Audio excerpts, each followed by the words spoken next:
Chapter 617. Don't be strange. Qi was dumbfounded. Wasn't there only one road here? How could someone get lost after taking a turn? Gu Dajiang also realized that his daughter was missing. He and Qi looked at each other. Just as he was about to turn around and look for her, he heard a familiar voice coming from the corner. They went back and saw Gu Yundong standing there talking to someone. Sir, how much have you stuck? Just as he turned around, Qi happened to hear this. He looked at the old man standing opposite Gu Yundong. Judging from his attire, he should be working in Tianhai Academy. Then he looked at the net and bamboo pole in his hand. He immediately understood that this guy was specially hired by the academy to get rid of the cicadas in the summer. In the summer, cicadas chirped non-stop. There were often students who were so annoyed that they could not calm down to study. Actually, this was not a big deal. If the students could not even overcome this small noise, how could they participate in the imperial examination in the future? However, there were many rich young masters in the academy. They did not want to hear the sound of cicadas. They could not study in such a noisy environment. Therefore, they found someone to capture these cicadas. The mountain elder did not care.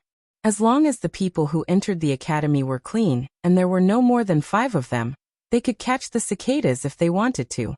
Without the chirping of the cicadas, he could also take a comfortable afternoon nap. At this moment, Gu Yundong was talking to the old man. The net in the old man's hand was heavy. When he heard this, he chuckled and said, "I've stuck quite a lot. Why are you interested in them? Can you let me take a look?" Gu Yundong wanted to reach out to take it. The old man quickly stepped back. "Miss, don't. They're dark and scary and all squeezed together." "I'm not afraid of that." Gu Yundong did not force him. She retracted her hand and said, "I want to buy this net of cicadas. I wonder if it's possible." This time, not only was the old man shocked, but even Qi was shocked. He looked at the girl in front of him who was 3 years older than him, and did not know what to say. She bought a bag of cicadas out of the blue. Was there something wrong with her brain? The old man took a while to react. Miss, are you really going to buy this?" "Yes." "How much?" The old man was stunned for a moment before he quickly shook his head. "No money, no money. If Miss wants it, feel free to take it." What kind of hobby was this? "That won't do. You worked hard for half a day." Gu Yundong took out 50 copper coins and gave it to him. "Besides, you have to give me this net." Gu Yundong paid and took the cicadas before calling the others to leave. Only the old man held the money in his hand, and was dumbfounded. He had just earned 50 copper coins? After walking for a long time, Gu Dajiang asked her curiously, "Yundong, why did you buy the cicadas?" "I'm going to cook them." Cicadas were very delicious. The meat in the middle was simply delicious. Just thinking about it made her crave it, but no one seemed to eat it here. Qi almost fell to the ground after hearing this. It took him a while to calm down. He pointed at the net and said, You eat this worm?" Gu Yundong glanced at him from the corner of her eye. How ignorant. Her "you really haven't seen the world" look almost made Qi curse. On the other hand, Gu Yunka curiously reached out to poke the net. "Eldest sister, is this delicious?" After receiving Gu Yundong's affirmative nodding, the young lattice eyes lit up and she swallowed hard. Chapter 618. Poor child, if Big Sis said that something was delicious, it would definitely be especially delicious. Gu Yunka thought of the fried chicken wings, the soft cake, and the sweet and fragrant double-skinned milk. She could not wait. Although Madame Yang did not say anything, she could not help but speed up. Qi was speechless. What was going on with this family? Eating a worm was like eating a delicacy. He couldn't bear to look at them. He simply couldn't bear to look at them. He shook his head. Out of sight, out of mind. He strode forward and led the way. But as they walked, they slowed down. After a while Gu Dajiang and Gu Yundong were talking, he quietly walked to Gu Yang's side. The little girl was in Madame Yang's arms and felt a little strange when she saw him retreat to her side. Qi asked her softly, "Are you really going to eat that thing?" Big Sis said it's delicious. "But those are insects. How can insects be eaten? Isn't it disgusting?" Qi felt extremely disgusted just thinking about it. The little girl frowned and was very dissatisfied. "It is edible." When I was fleeing for life, I ate everything, including soil. You're picky. Qi Ting was very indignant at her accusation. Even if he wasn't picky about food, he wouldn't eat soil, right? Wait. He looked at Gu Yunke. Did you escape here? He really did not know about this. Qin Wenzheng's letter had not mentioned it. Gu Yunke nodded. When I fled, I was so scared. I had nothing to eat or drink. Qi Ting immediately stopped talking. Although he had not personally experienced that disaster, he had heard a lot. Last year, when he walked on the streets, he could see many emaciated refugees in ragged clothes. The desire in their eyes could scare him. Thinking about how this chubby little girl in front of him was only 4 years old. She probably couldn't even walk steadily last year. No wonder she wasn't picky about anything now. As long as it was edible, it didn't matter if it was insects or grass.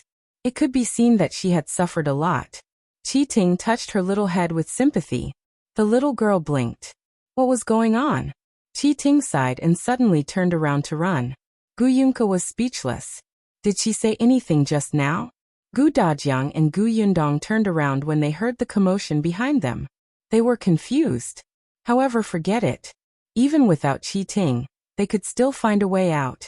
The family of 4 quickly walked out of the academy's door and stood in front of the 2 stone walls engraved with people's names. Gu Dajiang felt completely different now. From now on, he would be a student of this academy. When he saw these names, he felt honored. Shui Rong led the carriage over. Gu Yundong was about to walk forward when he heard a wheezing sound behind him. The few of them turned around and saw that Qi Ting, who had suddenly left, had returned. He seemed to be running too fast. At this moment, his head was covered in sweat, and the student robe on his body was crooked. He looked a little disheveled. Qi Ting seemed to be carrying something in his arms. He ran forward and immediately stuffed it into Gu Yunke's arms. The little girl looked down. Qi Ting coughed lightly. All right, this is for you. This is canned food. There's only one restaurant in our prefectural city where you can buy it. The taste elsewhere is not authentic. It's very rare. Take it back and eat it slowly. He wanted to say that she shouldn't eat the cicadas, but after thinking about it, he decided not to. Gu Yunke looked at the canned food in her arms and then looked up at him. Chapter 619. Buying a house in the prefectural city. After a while, Gu Yunke got off Madame Yang's arms and got into the carriage with the canned food. Qi Ting looked at the little girl's hurried pace and felt a little upset. Why didn't you even thank me? This is the only can I have. You're heartless. Gu Yunke had already let Shui Rong help her up the carriage. She took out 2 cans from the cabinet inside and was carried down by Shui Rong. She ran back to Qi Ting and handed him the cans. Here. Qi Ting looked at the 2 cans in his hand in a daze and heard the little girl's crisp voice. I have a lot of cans. If you want them, come and buy them in the future.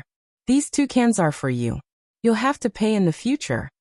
After giving her instructions carefully, she waved her hand. I'm leaving. Goodbye. The young lady ran back and was helped into the carriage by Shui Rong. After the carriage started moving again and gradually left without a trace, Qi Ting lowered his eyes and looked at the 2 bottles of canned food in his arms.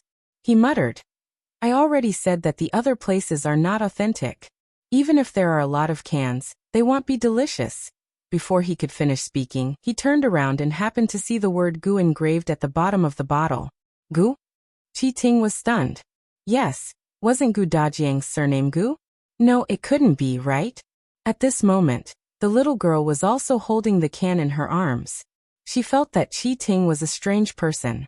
One moment he looked like a good person and the next moment he looked like a bad person. It was too complicated. After thinking for a while, she gave up and went to grab the cicadas in Gu Yundong's hand. Gu Yundong let her be and turned to talk to Shui Rong. Have you found a broker? I found one. There in the alley ahead not far. Gu Yundong had thought about it. If her father wanted to study here, her mother would probably have to accompany him. Gu Dajiang was not suitable to live in the academy's dormitory. It was necessary to buy a house nearby. Firstly, it was for his father to stay. Secondly, she would have a place to rest in the prefectural city. Therefore, before their family entered the academy to meet Mountain Elder Qi, Gu Yundong had asked Shuirong to look for a nearby broker. Not long after, the carriage stopped at the entrance of an alley. Indeed, a middle-aged man with a fan stood by the road. When he saw Shuirong, he immediately retracted his fan and hurriedly welcomed him with a smile. "It's Master Gu, right?" He stood beside the carriage and personally helped Gu Dajiang down. He smiled and said, "Brother Shui told me that Master Gu is about to study at Tianhai Academy. Congratulations, Master Gu." This was the first person to congratulate him after leaving the academy. Although Gu Dajiang didn't show it on his face, his heart was really delighted. As expected of a broker, he was too eloquent. Gu Yundong also got out of the carriage. On such a hot day, she did not let Madame Yang and Gu Yunke cause trouble. She directly asked Shuirong to send them back first. It was enough to have her and her father to look for a house. After the carriage left, the broker began to introduce. "This place is close to the academy, so there must be a shortage of houses. Many people are unwilling to sell, so they rented the houses to those students. Little brother Shui told me about Master Gus' request. I have 3 good ones on hand. I'll take you to see the house in front first. This way, please." Perhaps because it was close to Tianhai Academy, there were many houses here and it was quite lively. However, compared to the bustling city, it was much quieter. Chapter 620. Seducing her father? The first house the broker brought them to was a courtyard that was slightly larger than Aunt Kes' house. This place was the closest to the academy, and it was also the most suitable place for scholars to live. Because it was quiet, there were not many shops around. It was said that the few families next to it were all students of the Tianhai Academy. They often discussed knowledge together, and the learning atmosphere was rich. Most importantly, there were no random people coming and going. It was safe. Gu Dajiang and Gu Yundong went in to take a look. The house was indeed quite good. Although it was only one courtyard, it was enough. However, it was empty. There was no furniture at all. If they bought it, they would probably have to buy something new. The broker introduced as he walked. "This house is still considered new. The original owner just moved out yesterday. If you had come 2 days earlier, I'm afraid they wouldn't have been able to vacate it." As he spoke, he checked their reactions.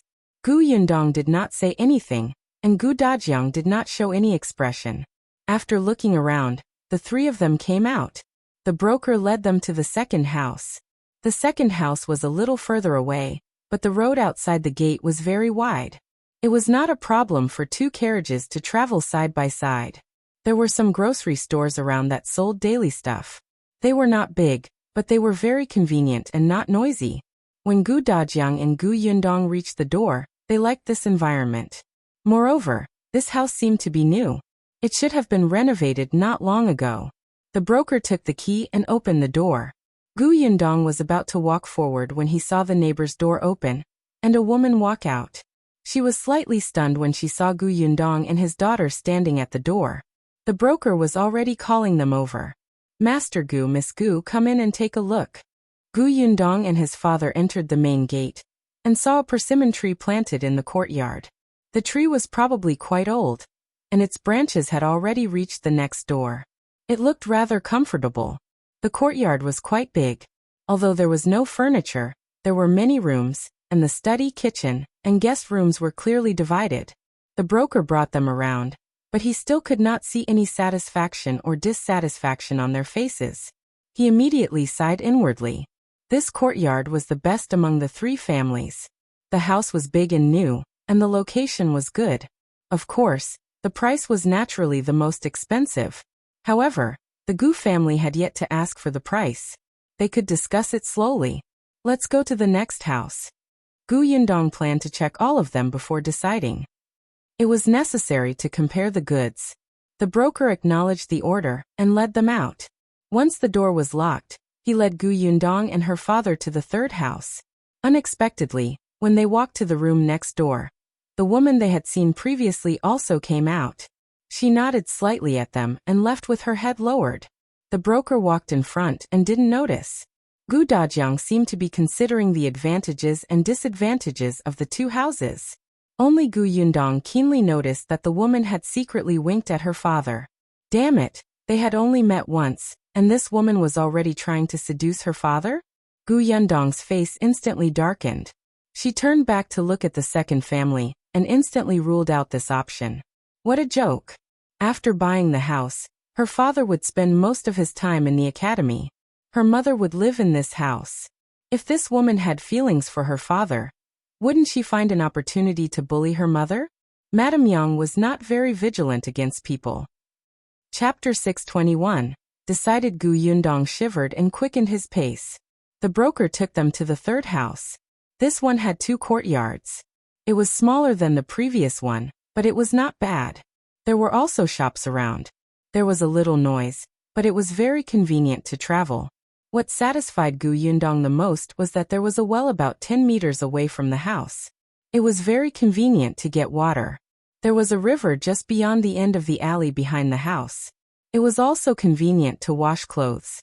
This place was very suitable for living, but it was not suitable for studying. Gu Yundong walked to Gu Dajiang's side and asked him softly, "Father, which of these 3 houses do you think is the best?" She thought that Gu Dajiang would choose the first school. The atmosphere there was the most intense. Unexpectedly, he pointed here and said, "This house is the best. It's neither big nor small, and it's convenient to go out. If your mother wants to go shopping later, there's no need to go far away. If your mother wants to talk, there's no need to suppress her voice. Also, this courtyard can grow flowers for your mother." What Gu Dajiang didn't say was that Madame Yang used to like to plant flowers, but when she was in the Gu family, conditions didn't allow it. Later, when they arrived at Yongfu village, Gu Yundong did not know that she had such a hobby. She only saw her mother sometimes holding a kettle and watering the fruits and vegetables in the courtyard. Gu Yundong was speechless when she heard Gu Dajiang's reasons. She paused and asked hesitantly, "Father, don't you think that the noise will affect your studies?" Gu Dajiang was stunned. He laughed and said, "The noise? You think this is noise? In the past, it was noisy in Gu village. When I was an accountant, there were countless customers coming and going in that restaurant. They kept talking every now and then. Yet, I was still able to read books, right?" Gu Yundong slapped her forehead. Yes, her father had never been afraid of noise. He had long developed a bronze skin and iron bones. Moreover, this was a house with 2 courtyards. He would be reading in the study at the back, and there was almost no sound. This one then. Gu Dajiang nodded. Seeing that they were whispering, the broker did not disturb them. Seeing that they were almost done with their discussion, he smiled and asked, "Master Gu, Miss Gu, have you thought about it? Do you like any of the 3 houses? If not, you have to find a place further away from the academy, or you can rent a house. However, it's always inconvenient to rent a house. The main reason is that if the owners suddenly don't want to rent the house anymore, it's very troublesome to find another house." Gu Yundong nodded. "What's the price of these 3 houses?" The broker knew that there was a chance when he heard that. He quickly said, "The first house is close to the academy. Although it's only 1 courtyard, it still costs 1,200 taels. The second house is big and it's a 2-courtyard house. Moreover, it has just been renovated and costs 1,700 taels of silver. As for the third house, it's also a 2-courtyard house, but it's a little small. It costs 1,500 taels of silver." Gu Dajiang was shocked. So expensive? This was almost comparable to the property prices in the capital, right? Gu Yundong also frowned, but she was more or less confident. This was the prefectural city, and weren't the houses here equivalent to school district houses? Modern school district houses were expensive, and ancient school district houses were not inferior. Moreover, Tianhai Academy had been here for 100 years. Didn't the houses around here get more expensive every year? Besides, as long as there was a top scholar or even an honorable scholar in the academy, the surroundings would be said to be a good place for outstanding people. 1,500 taels. Gu Yundong heaved a sigh of relief and asked the broker to find the owner. Chapter 622.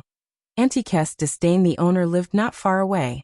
When he heard that someone wanted to buy the house, he immediately rushed over. Gu Dajiang bargained with him, but the owner was very tight-lipped and refused to let go. "Master Gu, you also know that the houses here are at this price. It's not that I don't want to give you a discount, but we can't ruin the market, right? Besides, My house is indeed worth this price. To be honest, if it weren't for the fact that I'm a little tight on money recently, I really wouldn't have sold this house. Yundong frowned. The weather was very hot, and she really did not have the patience to bargain. In the end, both sides took a step back and agreed on 1,400 taels. After buying the house, Yundong followed Dajiang back to Aunt Kes' house. Aunt Kes' house had already been tidied up. As soon as Yundong entered, she saw Madame Yang, Tong Shuetao, and Yunka squatting in the courtyard, dealing with the cicadas. Yundong was speechless. When she was in the carriage, she had told the young lady how to prepare this thing, but she did not expect her to really do it as soon as they returned home. It seemed that it was almost done. Only Aunt Ke stood in the room with a look of disdain and refused to approach. Yundong squatted down and took a look at the cicadas that Yunka had handled. Yes, very good. She took off their wings and removed their heads and tails, leaving only a little bit of meat the size of a thumbnail. It was quite clean. The little girl looked up as if she was asking for praise.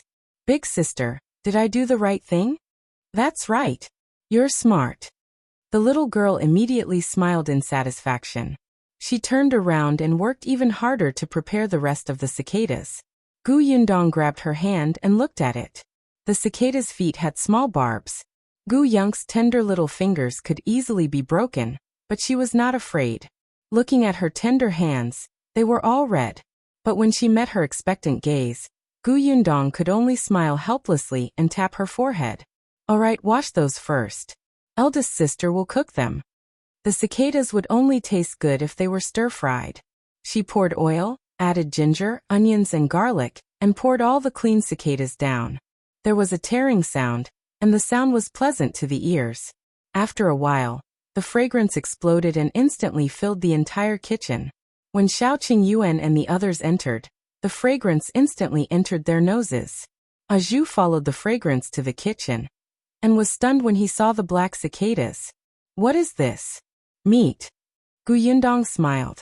Zhou stopped asking. No matter what meat it was, it smelled delicious.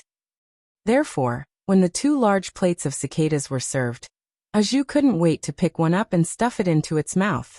Yundong reminded him, remove the outer shell. Zhou hurriedly bit it open and dug out the meat inside. His eyes instantly widened. Delicious. What kind of meat is this? I've never eaten it before. It's too delicious. Aunt Ke, who was at the side, said coldly, that's cicada meat. It's the meat of the cicadas that are always so noisy on the tree. Worms. Zhou was stunned. Zhou also looked at the 2 plates of black things in surprise. Zhenggang almost dropped his chopsticks. Xiaoqing Yuan didn't mind. He had actually eaten it before, but in the past he had always roasted it and eaten it without cutting off the ends. Therefore, he always felt that it had a bitter taste. So cicadas could only be partly eaten? He had learned something new. He quickly ate without any burden and even praised Yundong. It's delicious. Then Zhou, and Zhenggang quickly reached their chopsticks into the plates. Chapter 623. Check the shop on the other side. Yunka had already peeled off a pile of shells on the table. Tong Shuetao knew what this was. Although she was a little hesitant at first, ever since the fragrance wafted into her nose, she no longer had any thoughts. She quickly ate. The Gu family did not say anything. They did not think so before, but now they realized that there seemed to be a lot of people, but too few cicadas. Aunt Ke had always despised it. Even though she had salivated because of the fragrance, she had never thought of eating it. However, now that she saw that everyone at the table was like the reincarnation of a hungry ghost, and did not even have the time to speak, afraid that it would delay them from eating, she actually became suspicious. Was it really that delicious? She hesitated again and again. Seeing that everyone's heads were lowered, she finally couldn't help but secretly take one. Then, she turned around as if nothing had happened, and looked at the black cicada. She closed her eyes and bit it. It's actually not bad. It doesn't feel disgusting at all. It smells good. Aunt Ke expressed that she could still accept this. After finishing the one in her mouth, she turned around and was about to take another one when she realized that it was empty. Both plates were empty. Were these people the reincarnations of hungry ghosts? Zhou leaned back in the chair in satisfaction and sighed. I didn't expect this cicada to be so delicious. Why didn't I notice it before? Zhou, why don't we catch another bag of cicadas tomorrow? Sure, Zhou agreed. Xiaoqing Yuan glanced at them from the corner of his eye. Capture and fry them by yourselves. Zhou and Zhou were speechless. Wasn't this making things difficult for them? However, they did not dare to let Gu Yundong cook for them, so they could only look at Tong Shuitao. The latter thought of the delicious food in her mouth and clicked her tongue. She nodded straightforwardly. Sure, no problem. Only then was Xiaoqing Yuan satisfied. He asked about the situation at Tianhai Academy today. Everyone was very happy to know that Gu Dajiang had passed Mountain Elder Chi's assessment and could report to the academy tomorrow. Xiaoqing Yuan was also progressing smoothly. The shop assistant called Lai. She brought us to see 5 shops. I bought 2 that are quite close. One will be Gus, and the other will be a pharmacy in the future. Do you want to take a look tomorrow? Xiaoqing Yuan wanted to buy 2 adjacent shops, but it was too difficult.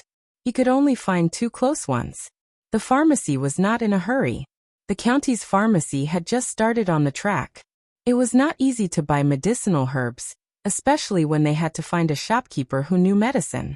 Therefore, they had to be steady and not be in a hurry. Oh, go take a look. Gu Yundong was still a little surprised. He did not expect it to be decided in a day. She turned to look at Gu Dajiang. Father, is it okay for you to go to the academy tomorrow? Gu Dajiang had just taken a sip of water when he almost choked as he heard this. He looked at his daughter with a complicated expression. Yundong, I'm not a child anymore. I'm already in my 30s. I can even go to the capital alone, let alone the academy. Gu Yundong laughed dryly before realizing that Gu Dajiang was not Madame Yang or Yinshu or Yunka. Then I'll go look at the shops tomorrow. Gu Dajiang waved his hand.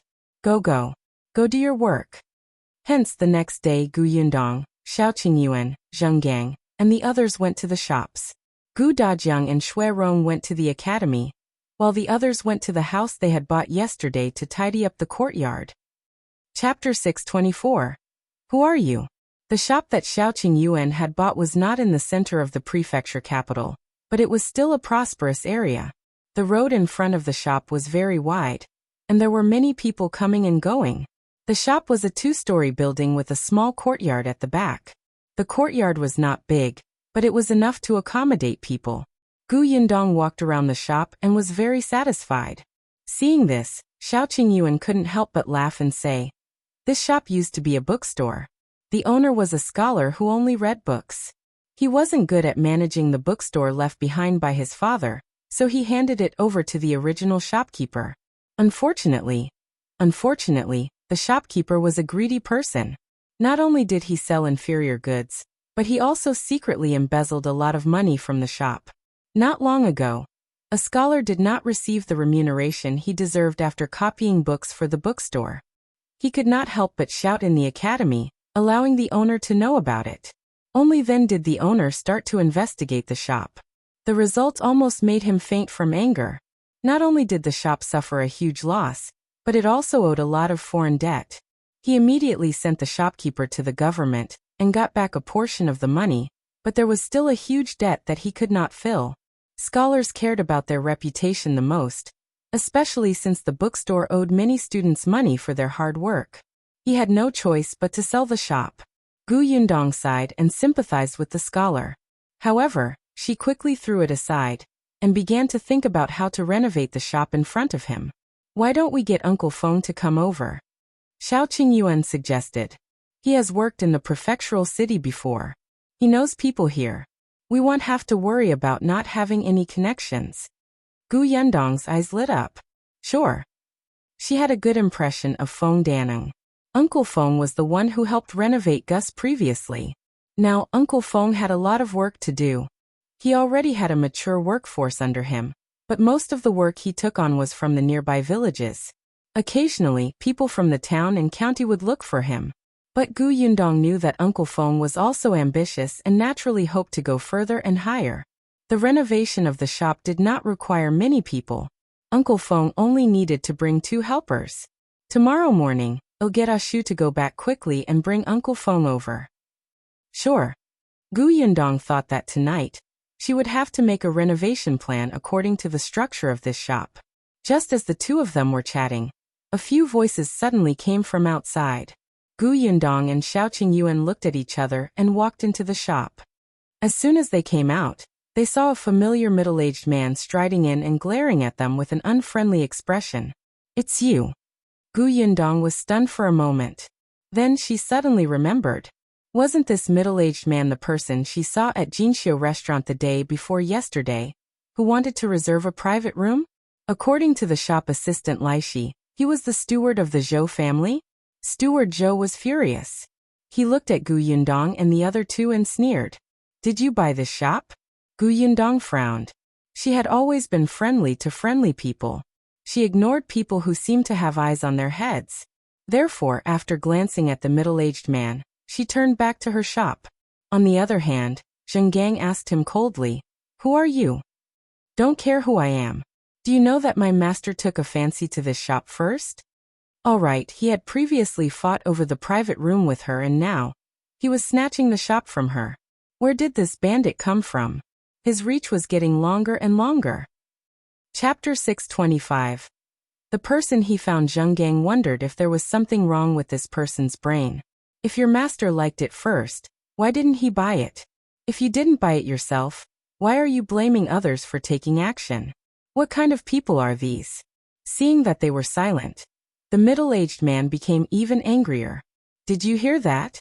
Our master took a fancy to this shop first. Our master only went back to consider for a day, and you intercepted him. Aren't you being too unreasonable? There has to be a first-come, first-served rule, right? Gu Yundong had never heard of such a thing. She turned her head and sized up the middle-aged man. She smiled and said, What a nice thing to say. What do you mean by going back to consider for a day? I'm afraid you wanted to lower the price, right? You clearly knew that the original owner of this shop was in a hurry to sell it, but you still dawdled and wanted to buy this shop at a low price. Are you blaming others for your bad intentions? Did he think everyone was a fool? The middle-aged man's expression changed when he heard that. In short, we took a fancy to this shop first. How much did you buy it for? Well, give it to you. Gu Yundong regretted talking to him just now. What was there to talk about with a fool? Xiao Qingyuan stood in front of the middle-aged man with a cold expression. Get out. You. Before he could finish, he couldn't help but shrink his neck and look at Xiao Qingyuan in fear. In the end, the middle-aged man straightened his neck for a moment and took 2 steps back in fear. This person looked fierce. If he attacked, wouldn't he suffer? He snorted coldly and flicked his sleeves before leaving. When they reached the door, he pointed at them. Just you wait. Without waiting for Xiao Qingyuan to look over, he quickly ran away. As soon as he left, Zheng Gang couldn't help but frown. Boss, will this person bring us trouble? There won't be any trouble. After all, we just came to the prefectural city. If the other party is rich, Zheng Gang was worried. He was used to being cautious. When doing business, he would not offend anyone, especially when he had just arrived at an unfamiliar place.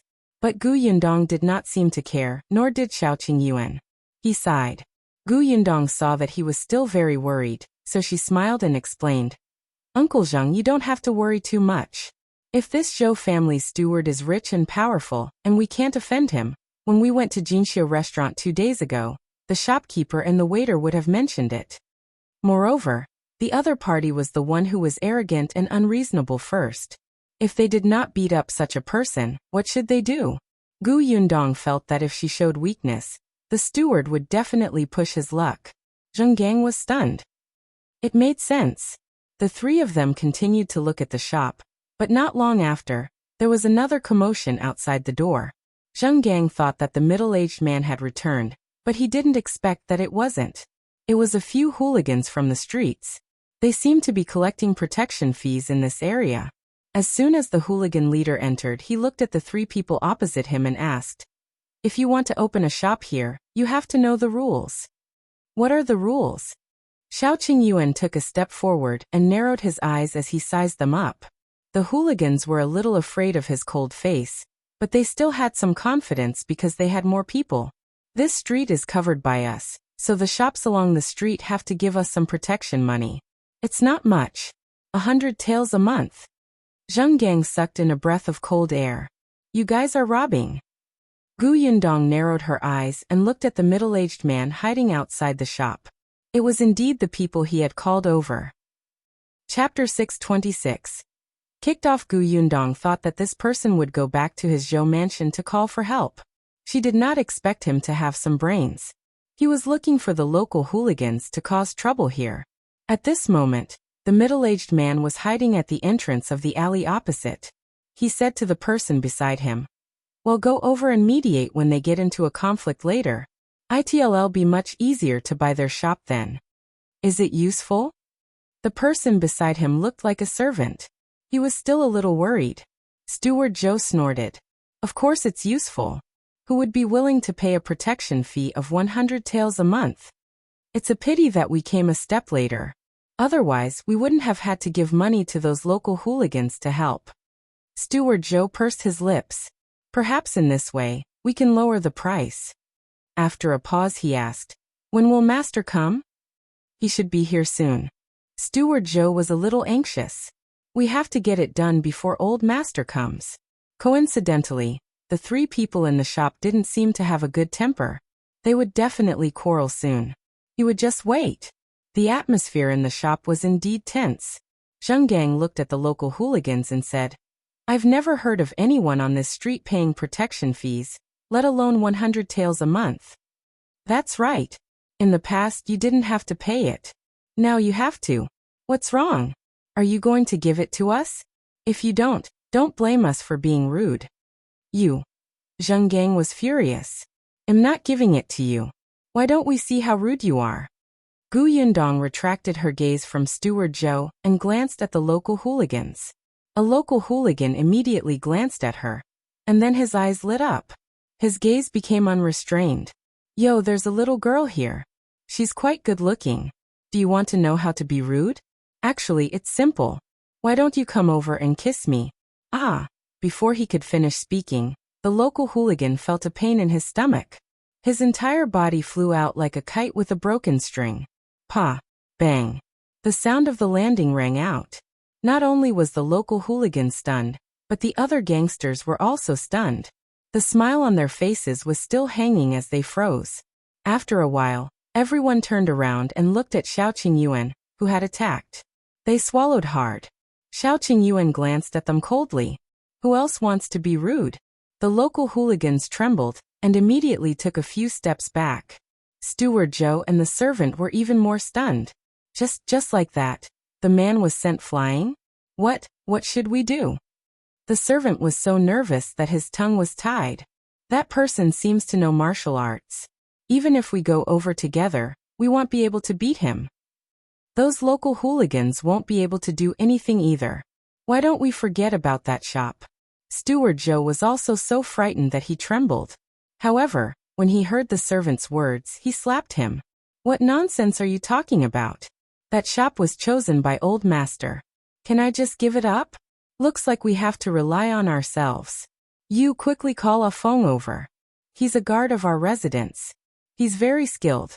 He can definitely deal with that man." The servant nodded and immediately stood up. Unexpectedly, before he could take a step, he stopped again and pointed at a carriage not far away. "There's no need to go." Ah Feng accompanied old Master over. Steward Zhou suddenly turned his head, and his expression instantly changed.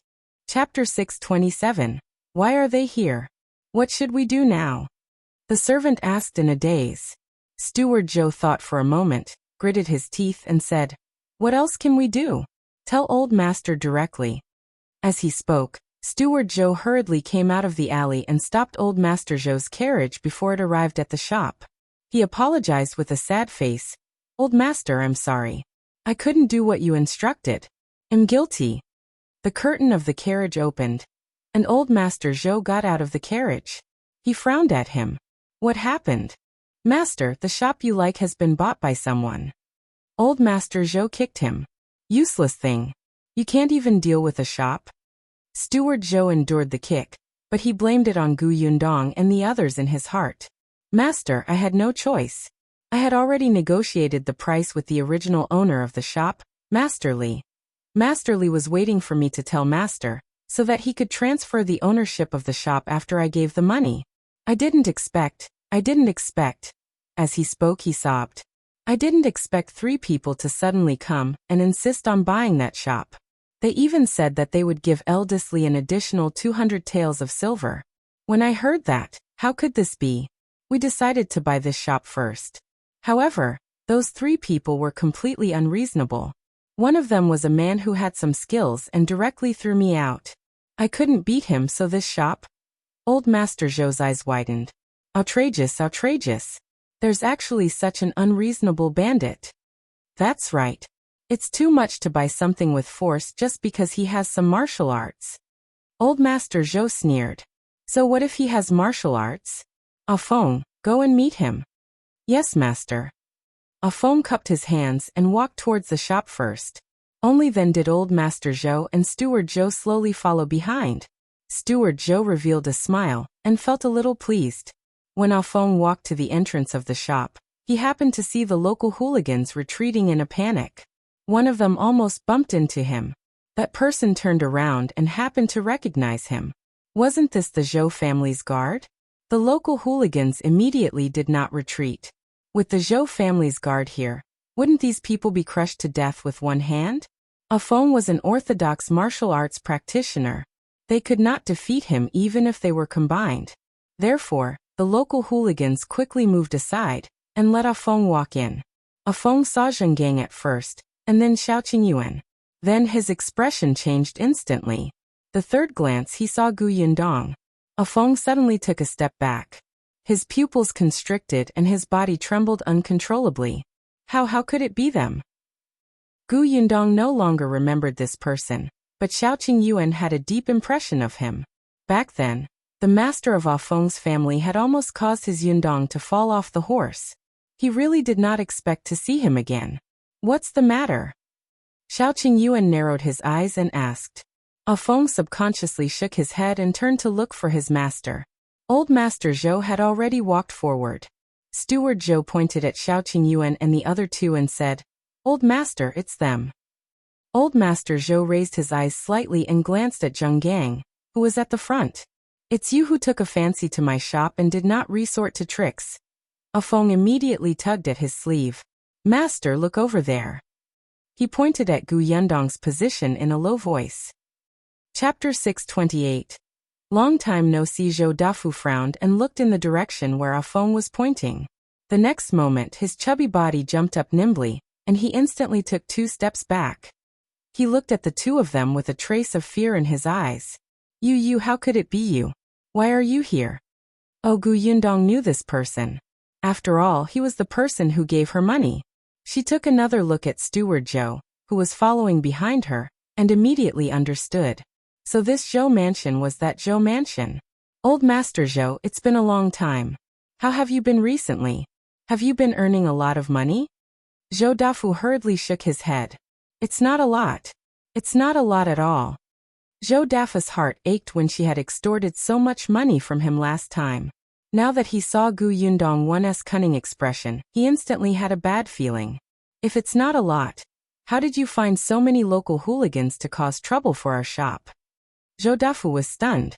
He looked at the group of people, and a trace of confusion flashed across his face. However, when his gaze landed on Steward Zhou, he instantly understood. He glared at Steward Zhou fiercely and immediately said, No, you've misunderstood. I don't even know these people. He really didn't know them. He felt wronged. Steward Zhou was completely stunned. What was going on? Did Old Master know these people? And they seemed to be very afraid. He looked at Afeng again. The latter did not even dare to take a step forward. Wait, where did these people come from? Steward Zhou felt a little uneasy. Gu Yundong smiled. So you don't know him? I thought that Old Master Zhou had taken a fancy to this shop and deliberately found someone to sabotage it. They even asked us for 100 taels of silver a month for protection. When I heard this just now, I was so frightened that I trembled. I would be having nightmares at night. Please stop having nightmares. If you continue, you'll have nightmares later. The corners of Zhou Dafu's mouth twitched. He shook his head firmly. I really don't know them. Those people are simply outrageous. They don't do proper business all day long and specialize in extortion. Miss, don't worry.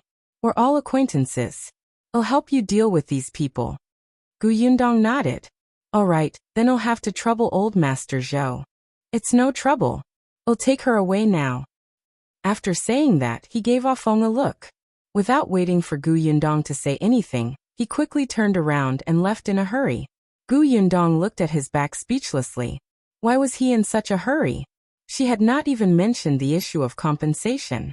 However, Zhou Dafa's heart ached so much for the money that his legs almost ran away. The local hooligans were completely confused. When they heard old Master Zhou's words, they wanted to refute, but when they met Ah Feng's warning gaze, they immediately did not dare to say anything. Was this old Master Zhou's plan? Hence, after walking far away from the shop, the local hooligan leader, who had already recovered from the beating, asked, Old Master Zhou, what does this mean? Zhou Dafu glanced at them. These people were not worth his time at all. He directly handed them over to Ah Feng to deal with. He only turned around and looked at Steward Zhou. Then he kicked him hard in the stomach, causing him to fall to the ground. You bastard! Why don't you telling me the truth? Steward Zhou was shocked and quickly got up. His face was pale, and he did not dare to have any other thoughts. He told him everything in detail. After hearing this, Zhou Dafa's expression turned even worse. He kicked him again. After Ah Feng sent the local hooligans away, Zhou Dafu said with a dark expression, Go and find out the background of this man and woman. Chapter 629. Different reactions. Zhou Dafu did not expect to see Gu Yundong and Xiao Qingyuan here. The last time they met was on the road from Yongning Prefecture to Wanqing Prefecture. At that time, he thought that they were from Wanqing Prefecture. He did not expect them to open a shop in Xuanhe Prefecture.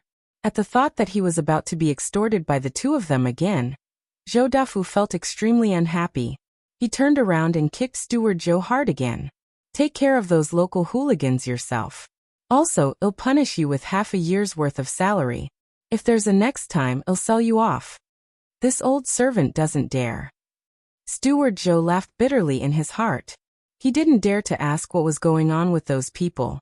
He only knew that he had kicked an iron plate. Not only did he not get anything good, but he also had to lose a large sum of money. Zhou Dafu looked up in the direction of the shop again, and cursed his bad luck. He called Ah Feng to turn around and return to the residence. When the few people in the shop saw that their backs had completely disappeared, they turned around and continued discussing. However, at the same time, after a few people watched the commotion outside the door, they turned around and returned to the shops next door. The one on the left was a shop that sold jewelry. When the shop assistant entered, he said to the shopkeeper, The new owner next door seems to be surnamed Gu. She's a young lady. I don't know her background, but she has a strong temper and doesn't look easy to provoke. One of the men is quite skilled. Even Ah Feng from the Zhou mansion is afraid of him. I guess he has suffered before. On the right was a ready-made clothing store. The shop assistant also told the shopkeeper what he had just seen. Even Zhou Dafu is afraid of the owner of the shop next door. I reckon that the girl surnamed Gu has a strong backing. She doesn't take Zhou Dafu seriously at all. She's not afraid of the local hooligan either. She beat him up just like that. She's not afraid of others coming to take revenge. The shop opposite was a pastry shop. The shop assistant clicked his tongue when he entered. The boss is a girl. She came out to do business at such a young age. She's like a newborn calf that doesn't fear the tiger. Peace is the most important thing when doing business. She doesn't take it seriously at all. Either she has a strong backing or she's too naive. I think this shop won't be open for long. The managers of the three shops had different reactions. The left and right shops were still unsure of Gu Yundong's background, but they were still neighbors in the future. It was better to be on good terms. Therefore, the two shopkeepers asked the waiter to send some cooling tea for the hot day. This was the first time Gu Yundong had encountered such treatment, even though this was the third shop she had opened. After all, her first shop was in Fengkai County. The shop was originally one from the Tao family. Most of the shopkeepers in the surrounding shops were still afraid of the Tao family. In the beginning, They did not dare to interact with her openly. Her second shop was in Wanqing Prefecture. The shop was originally owned by the Xian family, but it was confiscated later on before it fell into his hands. The shopkeepers in the surrounding shops didn't dare to ask around for fear of getting into trouble. As a result, Yundong was stunned when she saw the two waiters coming in with friendly attitudes to greet her and deliver tea. Zheng Gang, on the other hand, accepted it politely and chatted with them happily. After they left, Zheng Gang said, "I just asked around." The two shop assistants said that Zhou Dafu hasn't been in the prefectural city for long and has a certain amount of wealth, but there's no need to be too afraid of him. He had a rich family background, but his foundation was not stable. The truly rich and powerful people in the Xuanhe prefecture probably did not take him seriously. Yundong nodded. The shop has just opened. Brother Xiao and I will still stay in the prefectural city. We're not afraid of them finding trouble again. But shouldn't we hire an assistant first? Chapter 630. Treated as a thief. Yundong was not very familiar with Xuanhe prefecture. Zhuangzi still had to be a shopkeeper in Fengkai County for 3 months. He had to nurture Qin Jinkai before he could come to the prefectural city. During this period of time, she could not let Zheng Gang work alone. That would be too tiring. She had to hire 2 more people to help. Recruit 1. Before Zhuangzi comes to the prefectural city, let Ashu stay here for 3 months, Xiao Qingyuan said. Firstly, Ashu was quite skilled now. If a local hooligan came, he would be shocked. Secondly, although the shop in the prefecture capital was big, 2 assistants were enough. If they recruited more, they would probably fight when Zhuangzi came over later. Yundong nodded. Why don't we write a recruitment notice outside the shop? Xiao Qingyuan was about to nod when Zheng Gang said hesitantly, "Boss, can I recommend someone?" Yundong was stunned. Of course.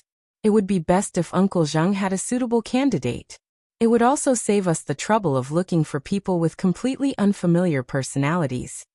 Zheng Gang sighed. I do have a candidate, but Yundong and Xiao Qingyuan looked at each other. Go ahead. In the past, when I was a shopkeeper in this prefectural city, there was a shop assistant called Changshan. He was very hard-working and dutiful. However, there was a day when money was lost in the shop. No matter how hard I searched, I couldn't find it. Later, someone said that Changshan's mother was sick. She originally didn't have the money to treat her illness, but she suddenly obtained a sum of money and used that money to buy good medicine to treat her illness. Zheng Gang sighed. Boss suspected that Changshan had stolen the money. Changshan naturally denied it and explained that the money for his mother's treatment was given to him by a kind person because Changshan had helped that person. Boss didn't believe it and asked him to find that kind person. However, he was only passing by the Xuanhe prefecture. How could Changshan find him? Boss beat Changshan up and chased him out of the shop. At that time, this matter was quite big. Many shops around knew about it. Therefore, after Changshan was chased away, it was too difficult to find a job. I knew that Changshan definitely didn't do this, but I didn't have evidence. I couldn't help him even if I wanted to. It wasn't until a couple of days before I left that shop that I unintentionally heard that the money was secretly taken away by the boss' son. It had nothing to do with Changshan. Unfortunately, so what if he knew? His old boss was already dead, and he had been chased out of the shop. The only thing he could do was to go to Changshan's house and tell him the truth. Changshan cried especially sadly when he heard that. The injustice on his body was finally washed away. He was not a thief. However, the surrounding neighbors did not eliminate their prejudice against Changshan because of Zheng Gang's testimony. They even felt that it was because Zheng Gang had been chased away by the boss, so he was dissatisfied and took revenge on the boss. Anyway, Zheng Gang did not have evidence. Zheng Gang really wanted to help Changshan, but he was also worried that those rumors would affect the business of the shop, so he hesitated. Yundong nodded. Of course I believe in Uncle Zheng. As long as Changshan's character is fine, it doesn't matter.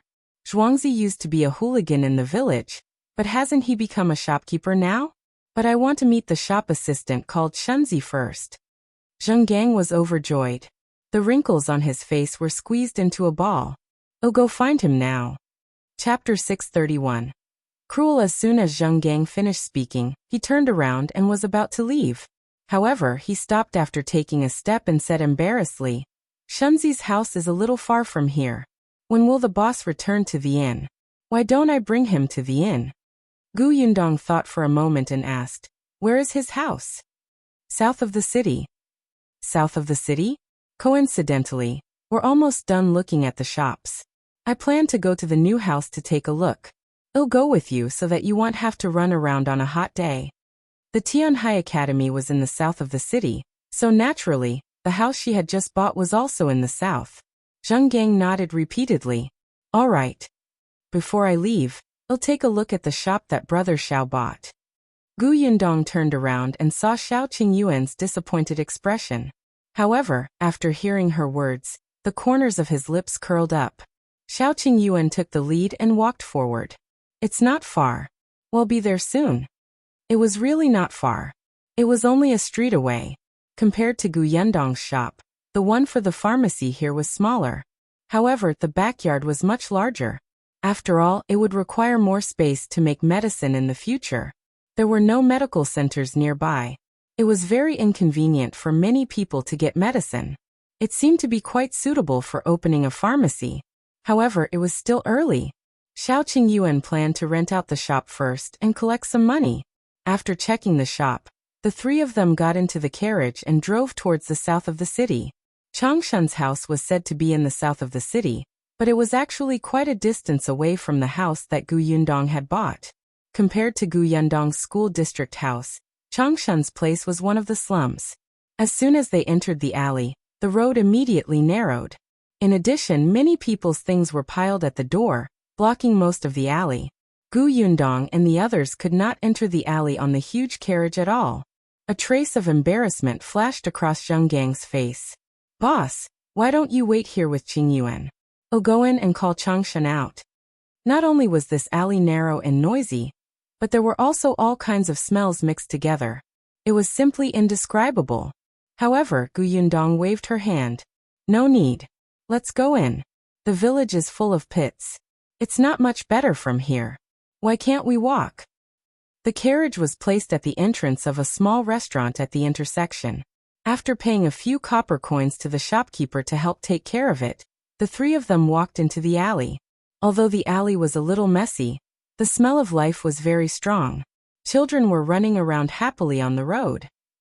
Some women sat at the door, holding a sewing basket and looking at it. From time to time, they would yell. Occasionally, there would be the sound of metal striking and loud quarrels coming from the house. Changshan's house seemed to be very far inside. Zheng Gang led them for a long distance before finally stopping. He pointed at a small dilapidated courtyard in front of him and said, "That's it." Just as she finished speaking, the door of the courtyard was opened. Zheng Gang's eyes lit up and he said, "He's Changshan." Gu Yundong looked up and saw a skinny young man holding a pole and about to leave. Zheng Gang raised his hand and was about to call out to him when he heard another ear-piercing voice. "Changshan, are you going out to work again? How can you find work? Those shops shouldn't need a thief, right?" The person who spoke was a woman, probably Changshan's neighbor. Her tone was very harsh. She sized up Changshan and came to a realization. "You're going out with a pole to be a porter. I heard that you lost your chamber pot job 2 days ago?" Chapter 632. Damn it! Changshan clenched his fists tightly and turned to look at the woman who spoke angrily. However, he was not good with words. After his face turned red, he only said, "It's none of your business." "Io, how is it none of my business?" The woman laughed exaggeratedly.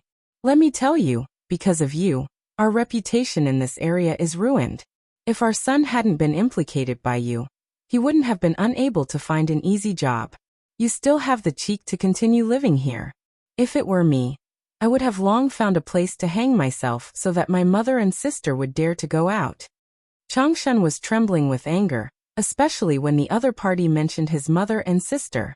He almost couldn't control himself. There was a crashing sound. At this moment, someone came out from behind Changshan.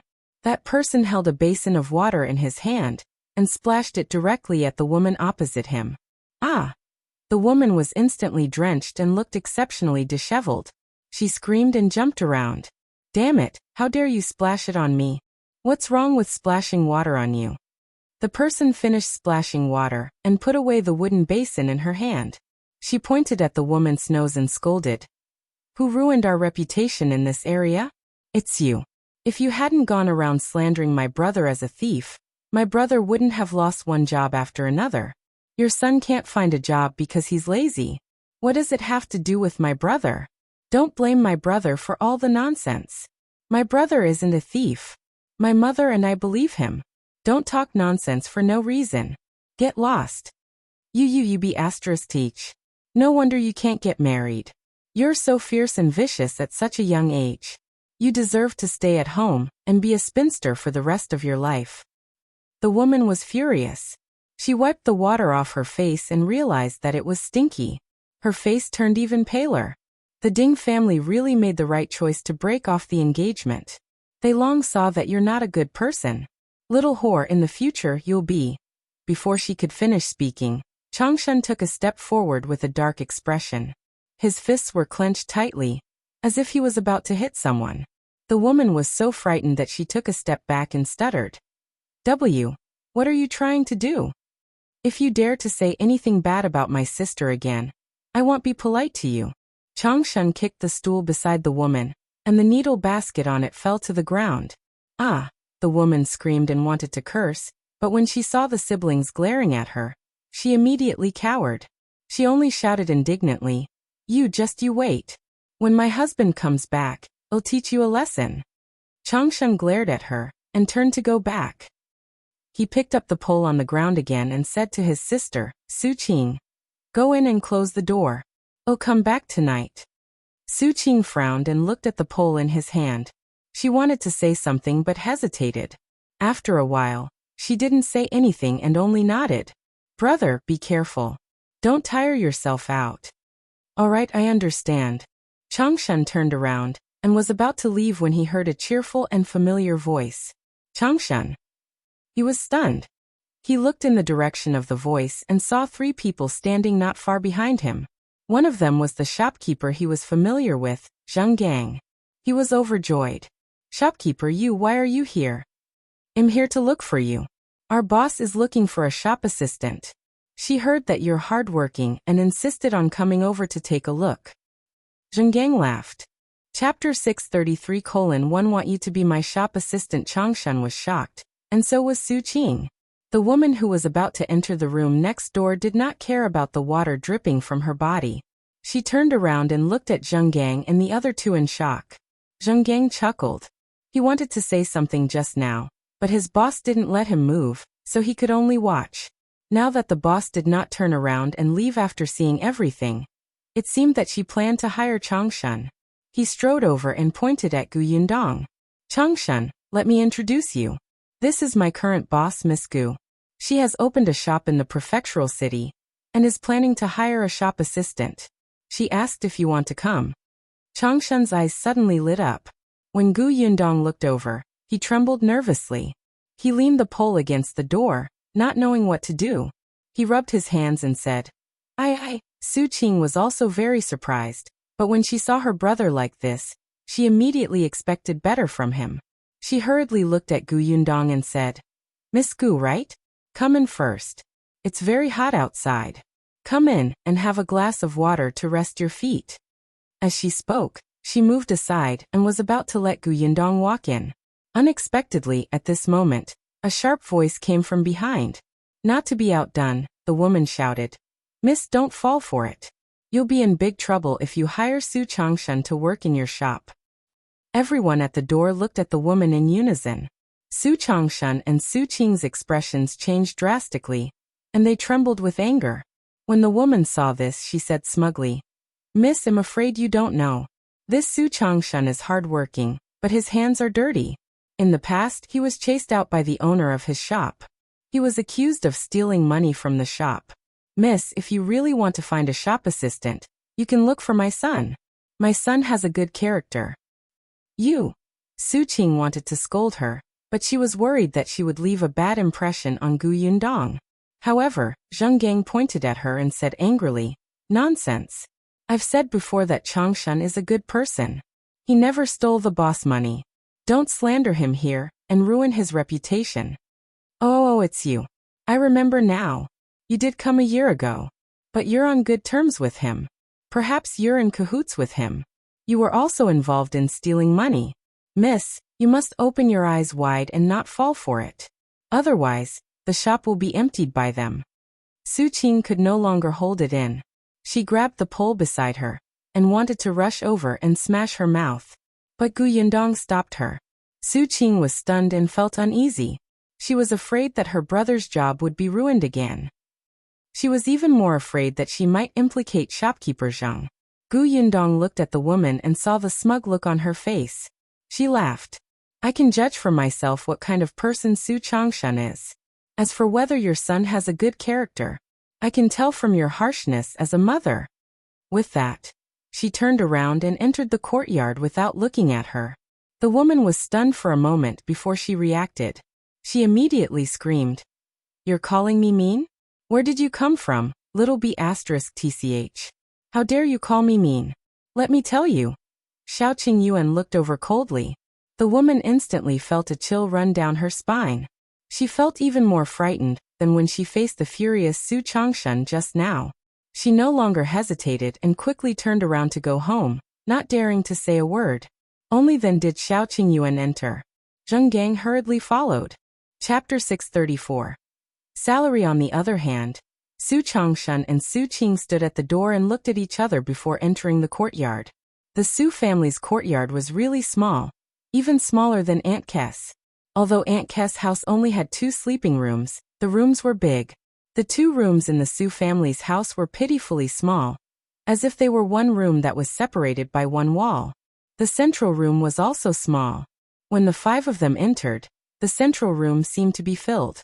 Su Qing quickly poured some water and stood behind Su Changshan. She looked uneasy. She was still worried that what the woman next door had said would leave a very bad impression on Gu Yundong. Gu Yundong took a sip of water to quench her thirst and went straight to the point. My surname is Gu. My shop is on Dahui Road. It's a little far from here and will open in a few days. The shopkeeper is Uncle Zhou.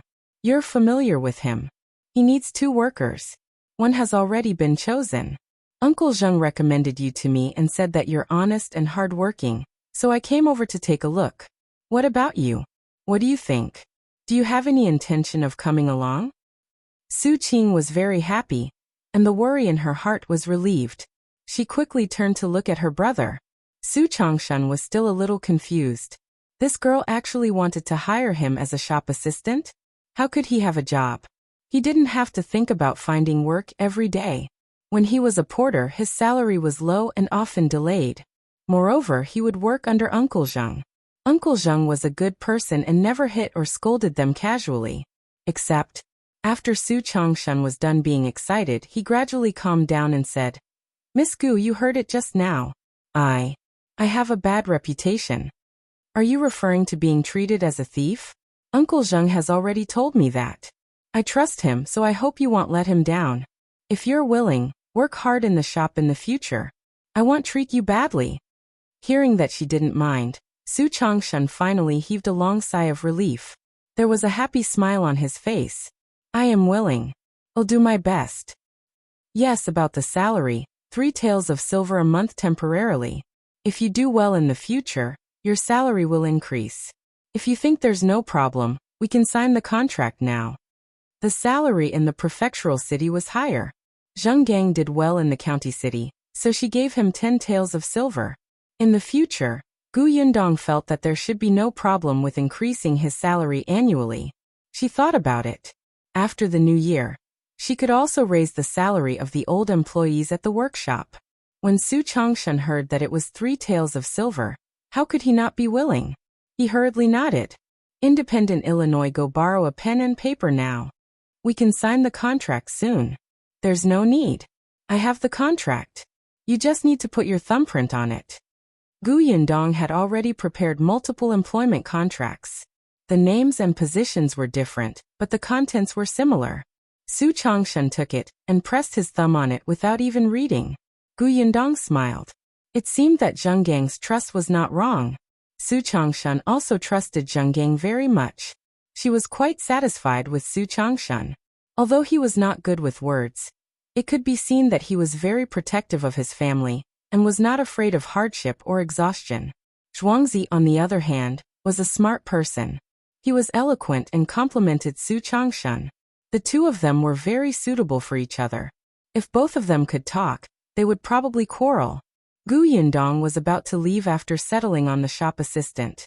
At this moment, the courtyard door was pushed open and an older woman came in with a basket. Chapter 635. The shop will close sooner or later. Seeing that there were a few strangers in the courtyard, the woman was stunned for a moment and looked at Su Changshan and his sister in confusion. Su Changshan quickly went forward to take the basket from her hand. Inside the basket were clothes. They were heavy, and the woman's palm had a mark. When Su Changshan saw this, he felt a little sad.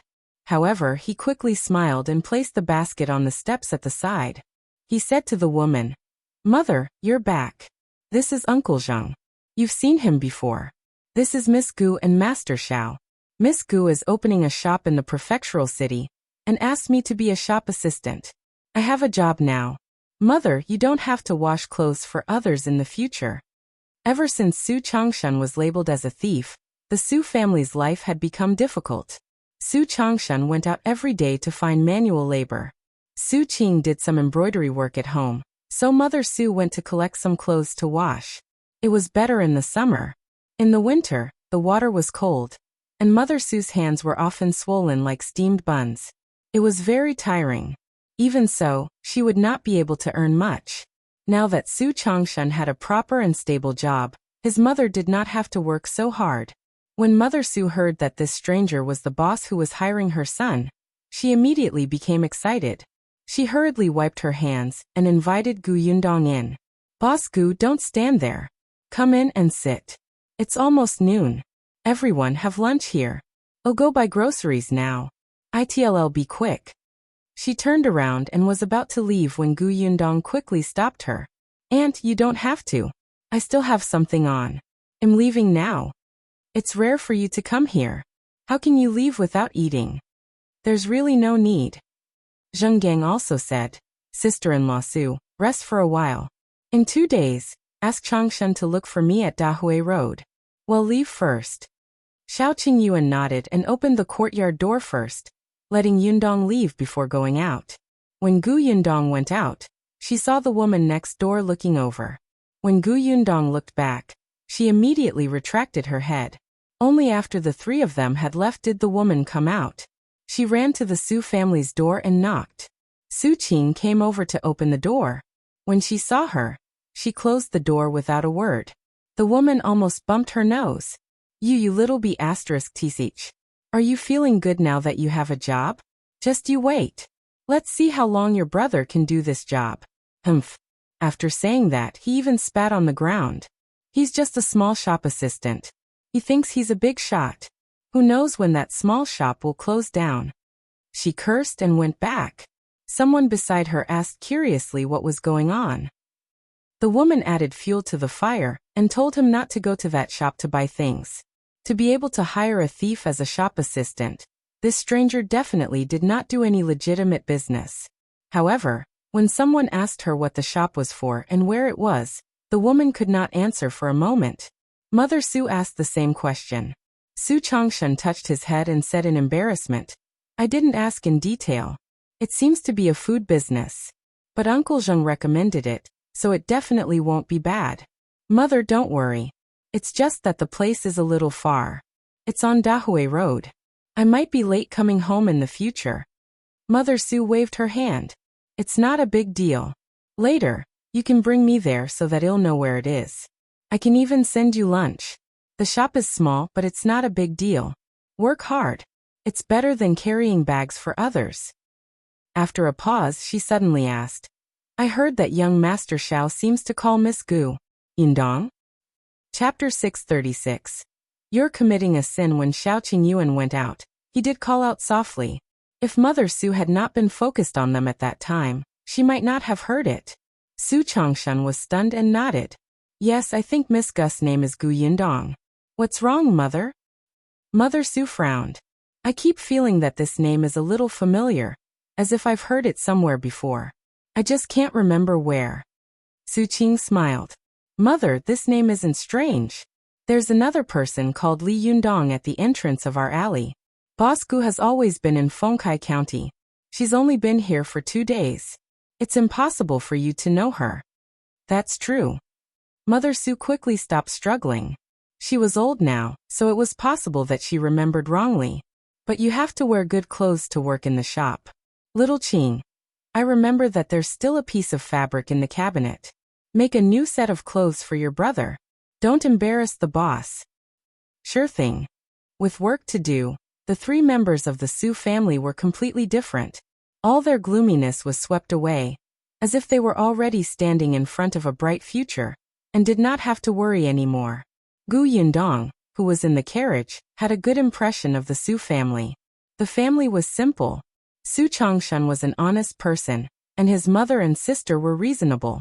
They were not difficult to get along with and would not drag him down. With the shop assistant's matter settled, Gu Yundong felt relieved, and went back to her new house. The few of them had just arrived at the alley outside when they saw a few wooden carts parked there. There was a lot of furniture placed horizontally on them. Seeing them, Shu, who was instructing people to move the things, immediately came over. Young master, miss, according to your instructions, the house has been tidied up and the furniture has been bought. How is it? Not bad, right? Lai she brought us to buy it. The price is fair. Gu Yundong could not help but laugh when she saw his expression. She went up and touched the bed frame. It was indeed not bad. Yesterday, Aunt Ke had gotten someone to calculate the most suitable date for moving. It would be today. Although it was a little rushed, there was no choice. His father had completed the admission procedures today, so they had to stay here. Hence, Shu and Aju's plan to capture the cicadas was ruined. They had to clean up the house and move. Fortunately, there were many of them and the house was clean. What needed to be tidied up was quickly tidied up. In addition, there were familiar people who showed them the way. They bought what needed to be bought. In just one morning, the house suddenly felt warm and homely. Gu Yundong looked into the house. Her parents lived in the main room, which had a small study. The left wing was for her and Yunke, and the right wing was for Yinshu and Yuanji. There was also a room for Shuirong and the rest. Every room was equipped with the most basic bed, cabinet and other things. It was very complete. Gu Yundong was very satisfied, but Aunt Ke suddenly pulled her aside and asked, "You've also bought a courtyard in the prefectural city. Your parents live here. Shouldn't you buy another batch of servants?" Gu Yundong said, "I want Madame Jiang to come over. Besides Shuitao and Shuirong, it should be enough." Aunt Ke couldn't help but roll her eyes. Ms. Jiang and Tong Ping are husband and wife. You ask Ms. Jiang to come over, but Tong Ping is alone in Yongfu village? Aren't you committing a sin? The corners of Gu Yundong's mouth twitched. Was it that serious? And Tong Shuitao? What was wrong with Shuitao? She didn't have a husband, right? Chapter 637. The 4 from the Lu family. Aunt Ke felt that although Gu Yundong was smart, there was still something to learn in this aspect. Shuitao is indeed not bad, but she's jumpy and thinks about going out all day long. She's not meticulous enough.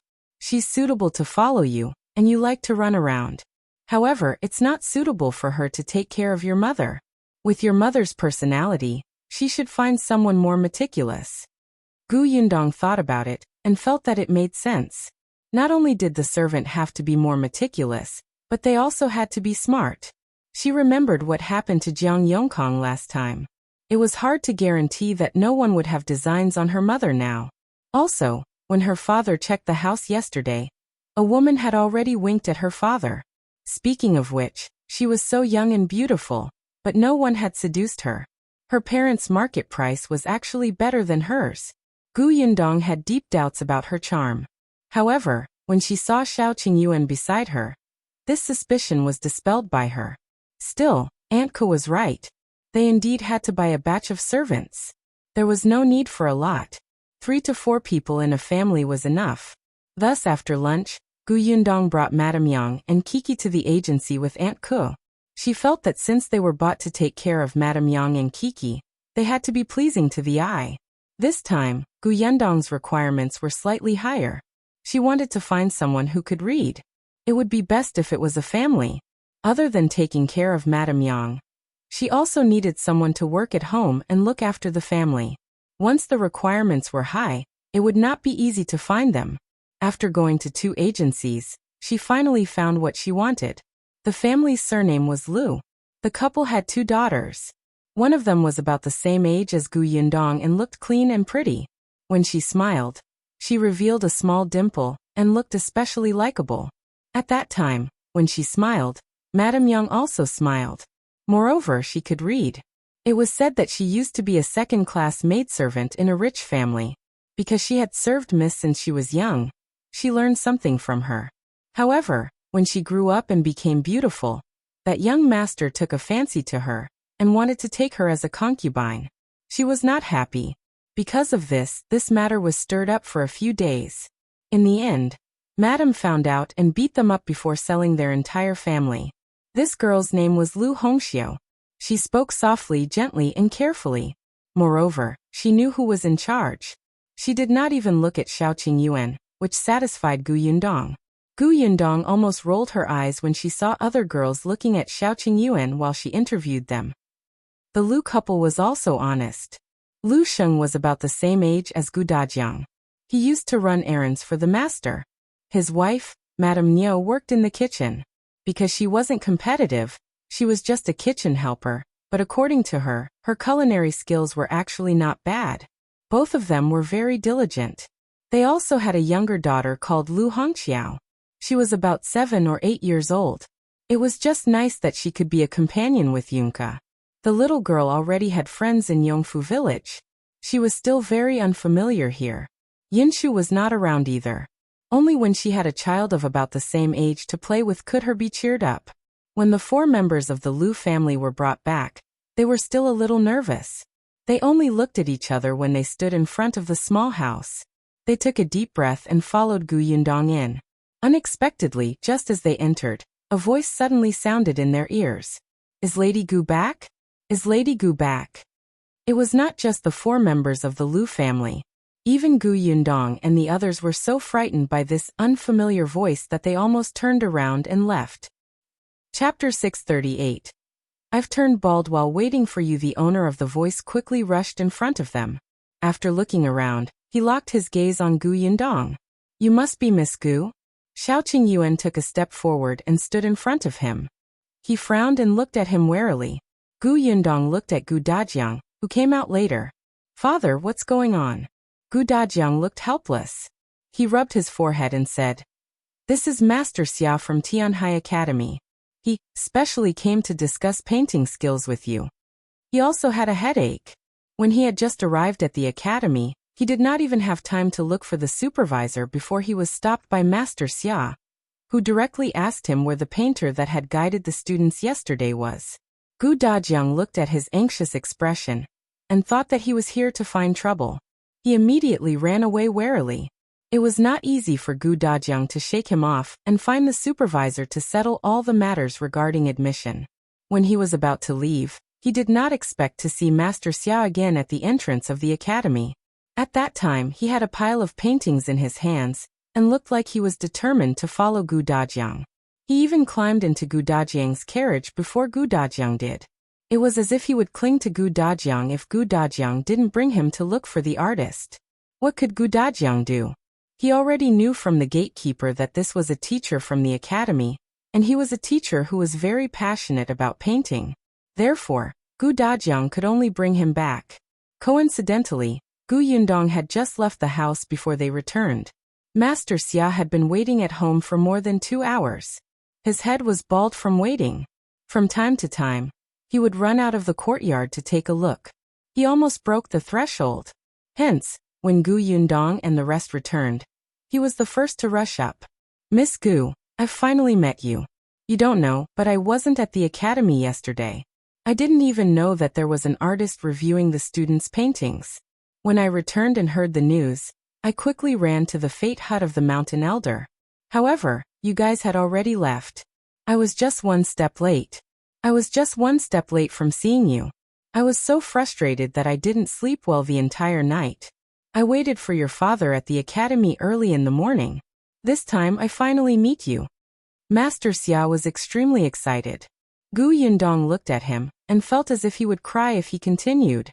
It's good that you're back. Let me tell you, I brought my paintings over. Come and show me what's wrong. Why can't I draw a satisfactory painting? As he spoke, he became anxious again and almost reached out to grab Gu Yundong. Gu Yundong quickly told him to calm down. Master Xia, wait for a while. I've just returned home. I can only calm down and look at the paintings after I've arranged everything, right? Master Xia wanted to ask her to leave everything to Gu Dajiang, but he was in someone else's house after all. It was not good to go overboard. Therefore, he could only suppress her desire and look at Gu Yundong eagerly, hoping that she could finish everything in an instant. Gu Yundong was speechless. She heaved a sigh of relief and explained the background of the 4 people from the Lu family to Father Gu. Then, she asked Tong Shuitao and Shuirong to bring them away and settle them down. After everyone was busy with their own things, she followed the impatient Master Xia to the study. The study had just been tidied up not long ago. There was a huge desk in front of the windowsill, and the pen rack on the table was already prepared. Moreover, the brush, ink, paper, and inkstone were all done. She didn't know if Ashu and the others had arranged them beforehand or after Master Xia arrived. What shocked Gu Yundong was the pile of things on the table. Chapter 639. Same lecture hall. Come. Sit here. Master Xia held the stool enthusiastically. He was not embarrassed by the overly enthusiasm at all. At one point, Gu Yundong even felt that this was Master Xia's home. The corners of Gu Yundong's mouth twitched.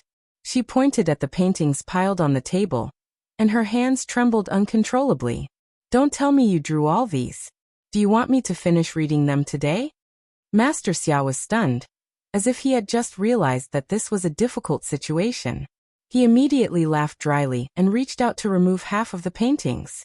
Gu Yundong was speechless. Seeing that she didn't say anything, Master Xia thought for a moment and took off half of the paintings. Gu Yundong still did not speak. Master Xia gritted his teeth and removed 3 scrolls. But Gu Yundong remained calm. Master Xia could not hold it in anymore. No more.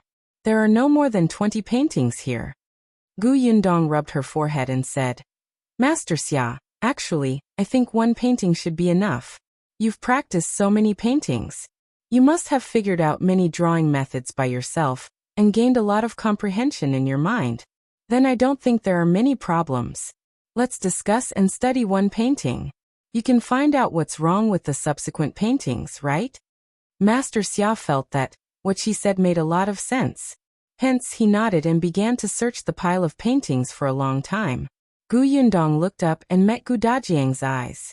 After a long time, seeing that Master Xia had yet to come out, Gu Yundong simply went to chat with Gu Dajiang.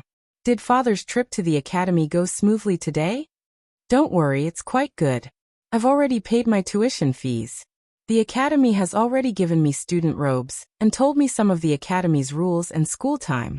Someone even brought father to the academy's canteen. They originally wanted to arrange a dormitory, but we have a place to stay, so I didn't go. Gu Dajiang felt a little emotional. To be honest, this was his first time attending school. Although he had read books when he was young, he had only studied at the old elementary scholar's house. There were no classmates. Now that he had classmates, this feeling was actually very novel. By the way, I'm in the same lecture hall as Qi Ting now. However, Qi Ting didn't seem to be in the academy today. Instead, Zhuo Guang and the others he saw yesterday were there. When they saw him, they greeted him happily. Gu Dajiang had only gone to familiarize himself with the school. Classes would only officially start tomorrow. Gu Yundong was very surprised and more or less relieved. Although Qi Ting was at Sundra, he was not a bad person. The few people who were good friends with him were also quite cute. He had known them yesterday, so he was not worried that he would not be able to fit in. As the father and daughter were talking, Master Xia finally found the painting. When he took it out, Gu Yundong wanted to faint. As expected, he did not suffer any losses. He actually found a painting that was as complicated as the river diagram on the Qingming festival. Master Xia looked at her happily. Come take a look first. Gu Yundong did not want to look at it at all. Her eyes were filled with deep disdain. If she had known earlier, she would not have asked him to search just now. It would have been better if she had just taken a random painting. No, the key was that while Master Xia could not feel anything, why did he have to challenge such a complicated painting? However, since she had agreed, she calmed down and looked at the painting carefully. Fortunately, although the painting was complicated, the technique was traceable. Gu Yundong quickly discovered Master Xia's problem. Chapter 640. My condolences. Gu Yundong was also a painter. She was very patient with Mr. Xia, who was like-minded. Seeing that the two of them had already started discussing, Gu Dajiang picked up a book and sat quietly at the side to read. It was only when Xiao Qingyuan came in that he went out to talk to his wife and daughter. After some time, Gu Yundong raised her head and rubbed her sore neck. A cup of tea suddenly appeared in her hand. She looked up and met Xiao Qingyuan's dissatisfied expression. She immediately smiled. Xiao Qingyuan was dissatisfied with Master Xia, so he didn't even serve him tea. However, Master Xia didn't care at all. He didn't even realize that Gu Dajiang had long changed to Xiao Qingyuan in the room. He only nodded repeatedly with his painting. Excellent, excellent. With Miss Gus' guidance, it's as if I've been enlightened. I've learned a lot. Master Xia laughed and put down the painting in his hand. He went to take another one. This time, Gu Yundong did not need to say anything. He could find the problem himself. He immediately beamed with joy and danced with joy. After a long while, he calmed down and asked Gu Yundong, "Yundong, your painting skills are so good. Your teacher must be a big shot in the current era. I wonder where he is now. Can you introduce him?" Gu Yundong said, "I might never see him again in this lifetime." Her teacher was in another world. However, Master Xia misunderstood and thought that her teacher was no longer in this world. He immediately sighed. The heavens are jealous of geniuses. My condolences. Gu Yundong was speechless. Master Xia did not continue the topic. He flipped through his paintings again. After looking at them for a while, he took out a blank piece of paper and began to draw with a charcoal pen. This time, it was as if God was helping him. It was exceptionally smooth and felt. The smile on Master Xia's face never faded. Gu Yundong shook her head. Although she liked to draw, it was nothing compared to Master Xia's hunger. She didn't disturb him and walked out of the study with Xiao Qingyuan. It was only in the evening that Gu Yundong re-entered the study and called Master Xia, who had forgotten to eat and sleep, out for dinner. Today was considered a housewarming. Gu Yundong personally cooked many good dishes. In the beginning, Master Xia was unwilling to go out. Now that his inspiration had exploded, he had endless energy. It would not be a problem for him to stay in the study until the end of time. However, after Gu Yundong twirled the fried chicken drumstick around his nose, he decisively put down the charcoal pen and quickly ran to the reception hall. There were a lot of people, so they had to be divided into 2 tables to sit down. In fact, Gu Yundong had wanted to invite Nietsong over for such an important day. After all, they had moved to the prefectural city. She had to let her friend know her address and get to know her family. Unfortunately, Nietsong was not around. Aunt Ku said that he had been sent elsewhere by his father to train. Therefore, Master Xia was the only guest in the Gu family. Either table was filled with more than 10 dishes. Firstly, it was to celebrate the housewarming, and secondly, it was to celebrate Gu Dajiang's entrance into school. Wouldn't everyone be happy? After everyone was full, Gu Dajiang personally sent Master Xia out. Then he got Xuerong to drive the carriage back to the academy. On this trip, Master Xia had made a breakthrough in his painting skills. He had also eaten until his mouth was full of oil. He was already satisfied. Yes, he could still find an excuse to eat next time. That Gu girl's culinary skills were too good. Not only was she good at cooking, but she was also good-looking. It was a pity that she was already engaged. Otherwise, he would have a lot of young talents to introduce to her. The lively courtyard finally quietened down. After everyone had cleaned up, Gu Yundong got up and walked towards the Liu family's house. Chapter 641. Gu Yundong's arrangement. Liu Hongxie was a meticulous person, so when Tang Shuitao led them to tidy up the rooms, she learned some things about the Gu family from her.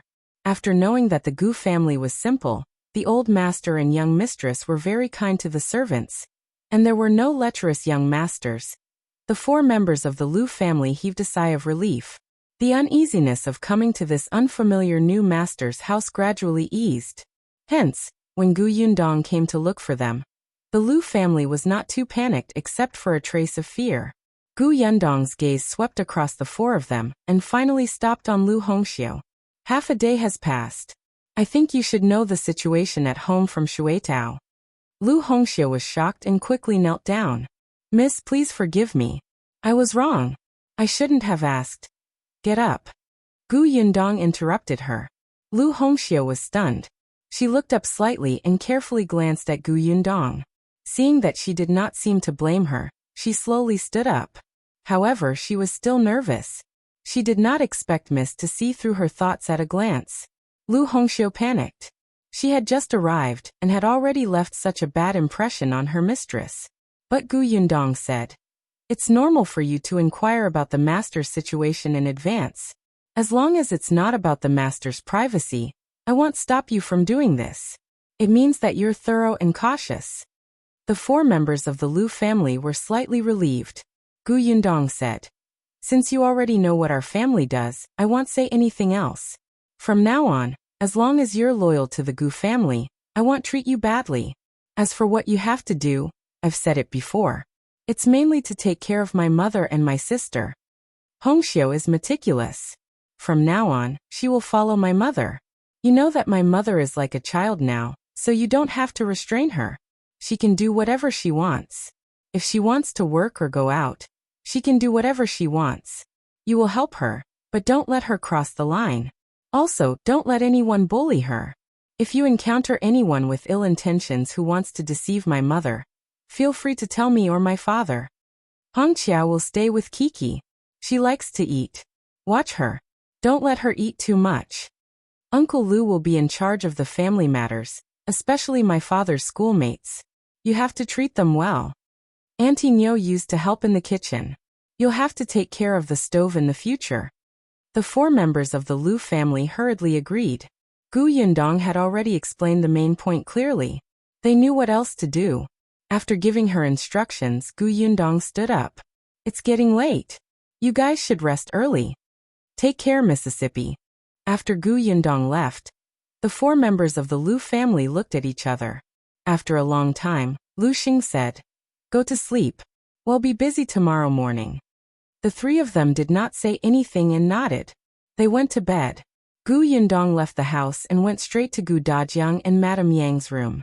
She told them the location of the shop she had seen today and the staff she had recruited. At the same time, she instructed Ashu to set off for Yongfu village tomorrow morning and ask Uncle Feng if he was coming to the prefectural city. Ashu agreed happily. The next morning, he rode his horse and left the prefectural city at full speed. At the same time, Gu Dajiang successfully became a student of Tianhai Academy. Madame Yang was staying at the house, and Lu Hongxiu was taking care of her. Aunt Ku was also staying here temporarily, so Gu Yundong was completely at ease. Chapter 642. It's not a small shop. Gu Yundong, on the other hand, focused on drawing the shop's blueprint. As expected, Feng Danning brought 2 workers to the prefectural city on the 3rd day. He was very happy and energetic. He looked very motivated. Gu Yundong wanted him to rest for a day, but he refused. The moment he arrived, he asked her to bring him to the shop to take a look. Gu Yundong could only bring him to the shop and explain the situation to him with the blueprint in her hand. Previously in Fengkai County, Feng Danning had already experienced it. The shop here was much larger, but the style was not too different. He had an idea. The interior renovation was mainly carpentry work, so the 2 handymen Feng Danning brought this time were good at this. Soon, the shop was bustling with activity. After Zheng Gang and the others left that day, Su Changshan went to Dahui Road every day to take a look. He was a little worried when he saw that the door was not open. At this moment, he finally saw Zheng Gang's figure and hurriedly ran over. Zheng Gang was shocked to see him. "Why are you here?" Su Changshan chuckled. "I'm here to help." "Rascal." Zheng Gang smiled and patted his head. He did not stop him and led him into the shop. Gu Yundong was also very surprised to see him, but she was naturally happy to see him so diligent. Su Changshan was really the type of person who did not talk much but worked very hard. Occasionally, when Gu Yundong and Feng Danning discussed the structure of the shop, he would listen quietly at the side. He looked like he did not understand but was trying his best to learn. He was actually a little cute. Gu Yundong had asked a waiter from a nearby restaurant to deliver lunch. The food was delicious, but it was a little expensive.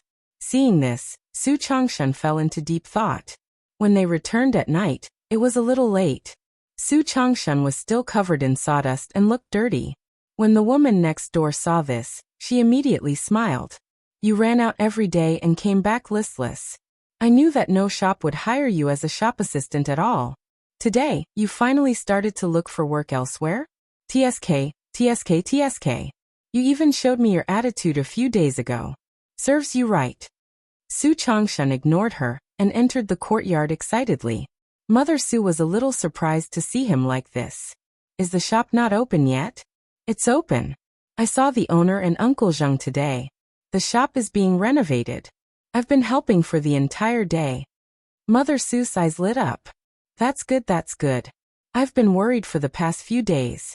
I was afraid that something would happen. Mother, don't worry. Uncle Zhou won't lie to me. Su Changshan entered the house and changed his clothes. When he came out, he said to Mother Su, Mother, before I came back, I told the owner that there's a master working in the shop these few days. It's not convenient to eat or boil water. I thought that you should help cook for 2 days. The owner agreed. Mother Su was pleasantly surprised. Really? I can cook for a few days? Yes, the boss plans to pay Mother 50 copper coins a day. It's just cooking for a few days. There's no need for money. There's no need for so much money. Su Changshan was helpless. He had said the same thing, but the boss insisted on giving it to him. He was not as eloquent as the boss, so he could only agree. Therefore, the next day, Su Chang took Mother Su to Dahui Road early in the morning. Looking at the huge 2-story shop in front of her, Mother Su's eyes could not help but widen. No, wasn't it a small shop? Chapter 643. Flower. At first, Mother Su really thought that it was just a small shop. The shop where her son used to be a shop assistant was not very big. However, regardless of whether it was a small shop or not, as long as her son had a stable job, it was much better than being a porter outside every day. Therefore, she did not even ask how much his salary was. Unexpectedly, this shop was so big. Not only were there 2 floors, but the inside was also surprisingly big. She was very happy. With such a big shop, the Gu family's business was definitely not small. Such a big shop's owner even took a fancy to her son as a shop assistant. In the future, when the Gu family's business grew bigger, Changshan would also rise and become more promising. At this moment, Mother Su heaved a sigh of relief. Gu Yundong also came early. When she saw Mother Su, she walked over with a smile. I'll have to trouble Auntie for the next few days. This is the money for groceries. Auntie, feel free to cook any food. The workers do hard labor. The food can't be bad. Mother Su looked at the 5 taels of silver in her hand and could not help but tremble. This boss Gu was too magnanimous. This was only the second time they met, and she gave her silver just like that.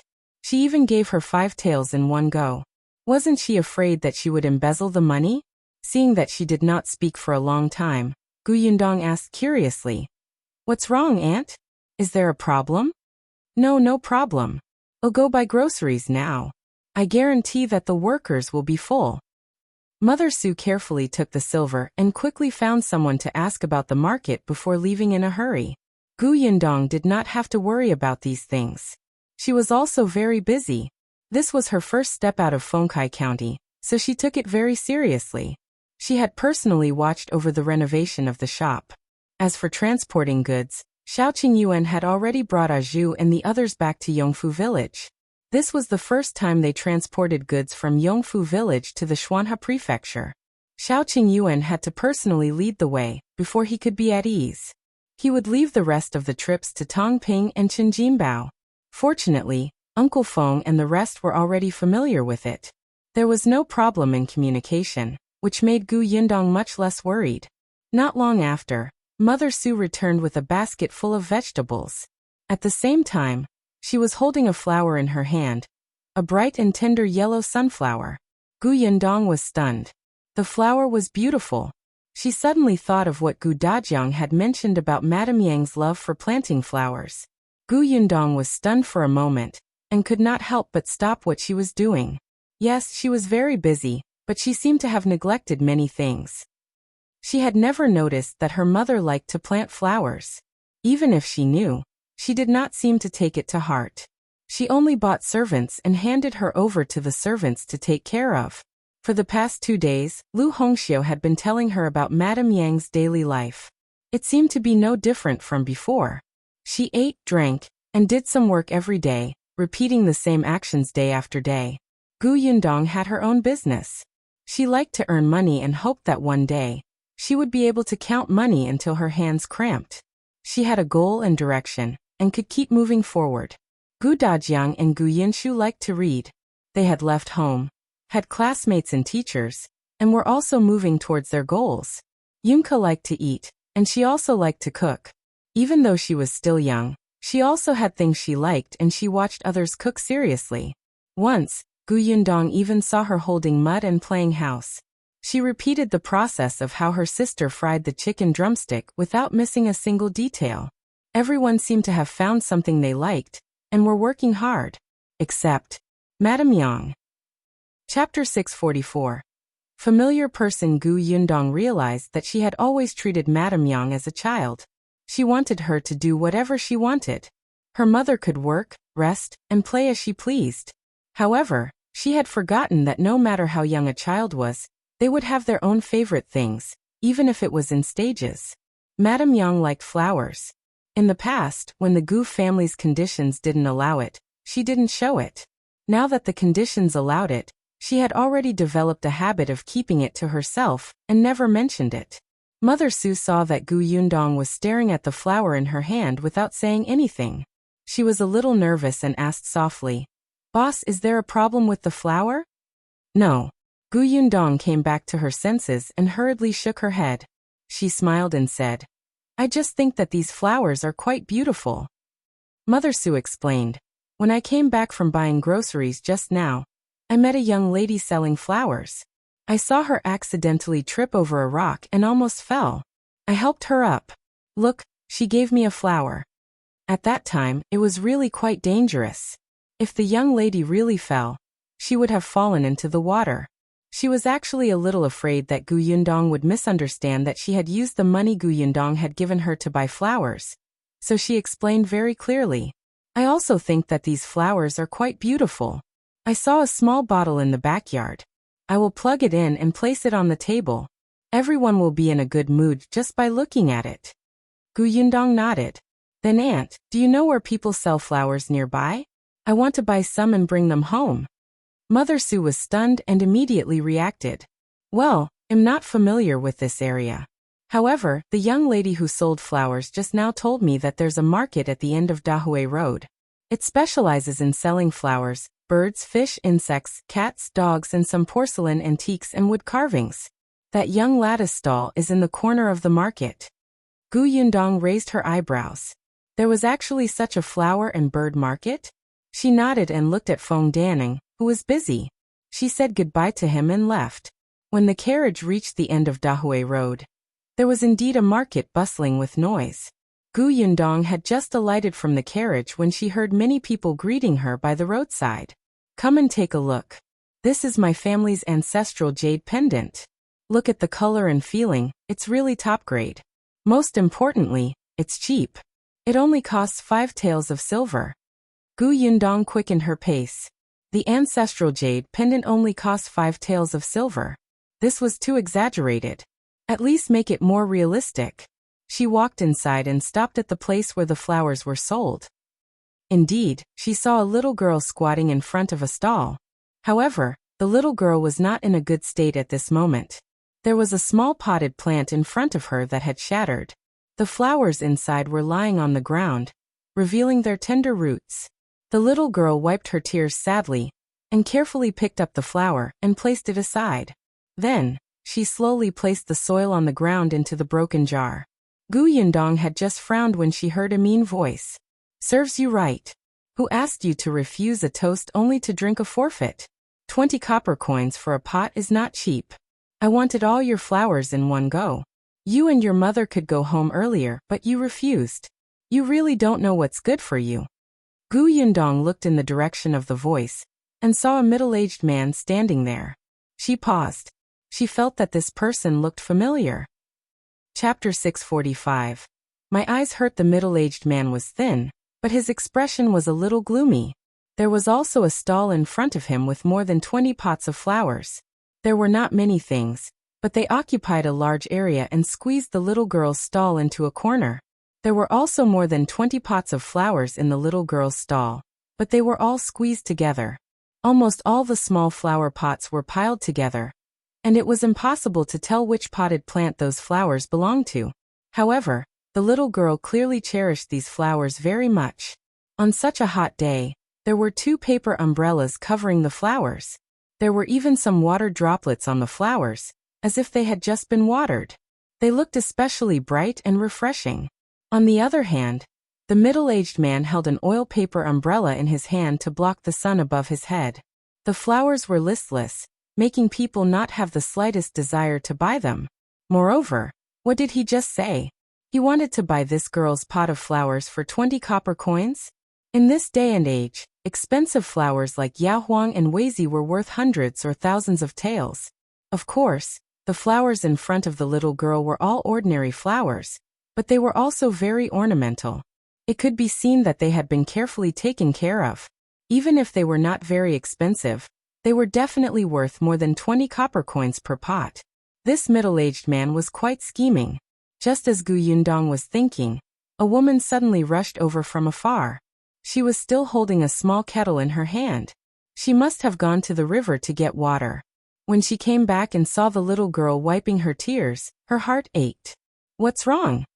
Mother, I didn't protect little Hui well. The little girl pointed at the flower on the ground, looking very sad. Her mother patted her head. Before she could comfort her, she heard the middle-aged man's mocking laughter again. Ha ha ha, you actually named flowers. Are you a fool? His words were harsh, but Gu Yundong suddenly remembered who this person was. Shopkeeper Pan. Back then, the shopkeeper who wanted to cheat Xiaoqing Yuan ended up asking for trouble, and was hung on a tree by Xiaoqing Yuan with a rope. He had been arrested and taken away. He was already released after almost a year. Moreover, he used to be shopkeeper Pan. Now he had fallen to the point where he could only occupy a seat here and sell flowers? Yes, he had lost a lot of weight now. No wonder Gu Yundong could not tell at a glance. However, after being in prison for so long, he still refused to change. In the past, he wanted to take advantage of Xiaoqing Yuan. Now he was bullying the women and children. He was simply hopeless. Gu Yundong shook her head and walked to the mother and daughter. She squatted down and said to the little girl, I want to buy your flowers, okay? The little girl looked up with tears in the corners of her eyes. Her mother also looked at Gu Yundong happily and hurriedly nodded. Of course. Miss, you can choose whichever pot you like.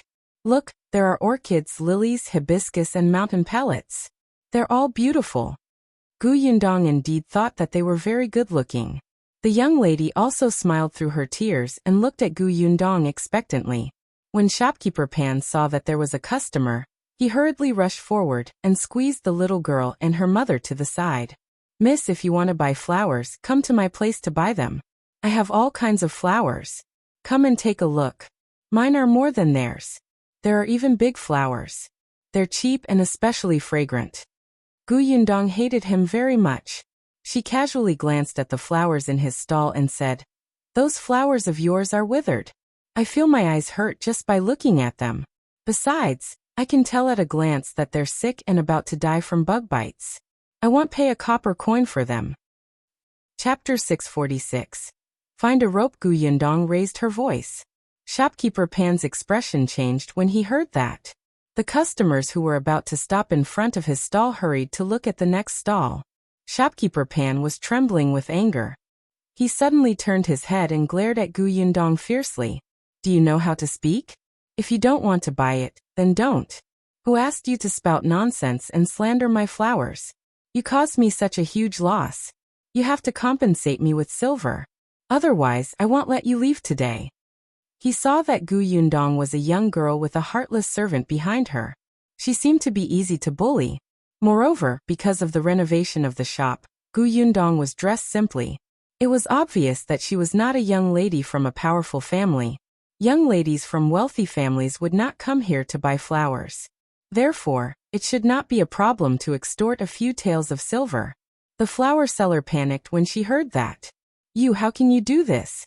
This sister didn't do anything wrong. Why should she compensate you with silver? It's between her and me now. It's not your place to interrupt. Get lost. Shopkeeper Pan glared at the young lady, then looked up at Gu Yundong provocatively. Gu Yundong smiled and said to Tong Shuitao, who was behind her, "Go find a rope." Tong Shuitao responded and ran away without saying a word. Shopkeeper Pan did not understand, but it did not matter. He just had to keep an eye on Gu Yundong and not let her leave. But Gu Yundong ignored him and continued talking to the young lady and her daughter. "How much are these flowers? I want to buy them all." All of them?" The little girl was very surprised. Could it be that she had met a big client today?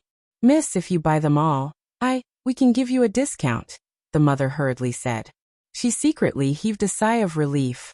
Finally, she did not have to keep her daughter under the sun on such a hot day. "Yes, calculate how much it will cost," Gu Yundong said. Shopkeeper Pan was instantly dissatisfied. "Stupid girl, did you hear me? You chased my guest away just now. Don't even think about leaving if you don't pay." Gu Yundong glanced at him and continued to talk to the mother and daughter. "Little sister, do you know how to plant flowers?" The young lady was probably around 10 years old. She looked obedient, but her love for flowers was exceptionally beautiful. She pursed her small lips and nodded slightly. Her mother said, "She does know a little. Her father used to be a gardener. Later he fell down the hill while picking flowers, so his legs are no longer nimble. Therefore he could only plant some flowers at home to sell. She has been by her father's side since she was young, and likes them very much. She knows a lot." "Miss, if you don't know how to raise flowers, feel free to ask." Gu Yundong really did not know much about raising flowers. In the past, she did not have the leisure to do so. Now she did not either. She didn't know if Madame Yang could do it. Even if she liked flowers, she might not know how to take care of them. So, damn it, you actually don't take me seriously. Shopkeeper Pan was furious. His face was livid from their disregard. He raised his foot and kicked the pots of flowers. The young lady and her daughter's expressions changed drastically, but Gu Yundong quickly kicked his ankle. Shopkeeper Pan immediately took 2 steps back. He failed to kick down the potted plant and fell to the ground. **TCH. Before she could finish speaking, Tong Shuitao ran over. "Miss, the rope is here." Gu Yundong looked at the length and nodded in satisfaction. Then she smiled and looked at Shopkeeper Pan. Chapter 647. Nightmare Reappears. Shopkeeper Pan looked at her malicious smile and felt a chill in his heart. For a moment, he regretted extorting her. But it was already too late. Gu Yundong signaled with her eyes, and Tong Shuitao strode forward. The rope in her hand shook violently, and under Shopkeeper Pan's puzzled gaze, she suddenly tied him up tightly. Shopkeeper Pan's eyes widened, and he immediately struggled. "What are you doing? What are you doing? Let go. Help. Murder. Robbery." His high-pitched voice quickly attracted the attention of the people beside him. However, no one knew if it was because he was too unpopular or if no one believed that 2 young girls could deal with a man. In short, no one stepped forward to help. Instead, they laughed as if they were watching a show. Boss Pan, who would dare to kill someone in broad daylight? Don't go too far and extort money from her. A little girl can tie you up like this? All of us saw it clearly just now. You were the one who stood there motionless and let the little girl tie you up. Someone even advised Tong Shuitao. "Miss, you have to be careful. In a while, he will lie down and let you pay." Tong Shuitao chuckled. "I'm not afraid." As she spoke, she tightened the rope and pulled Shopkeeper Pan, who was so angry that she almost bled from her 7 orifices, a few steps forward. Shopkeeper Pan staggered a few times. After a while, he stood under a big tree at the side.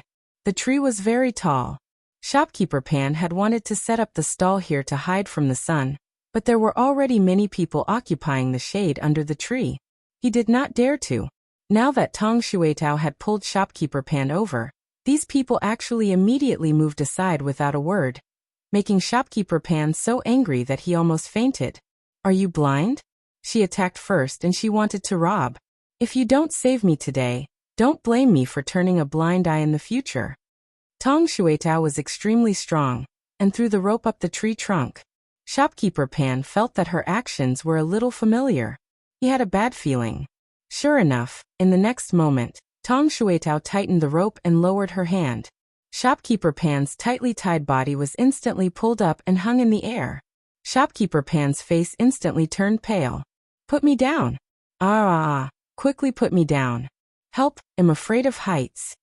Actually, he wasn't afraid in the past. After being hung up and beaten up by Xiao Qingyuan last time, he started to be afraid. Moreover, ever since then, he had been arrested and almost thrown into prison. If he hadn't sold his family's shop and put in a lot of effort, he might not have been able to come out. Now that this terrifying memory had surged into his mind again, Shopkeeper Pan began to tremble. Tong Shuitao wrapped the rope around the tree trunk and tied it up.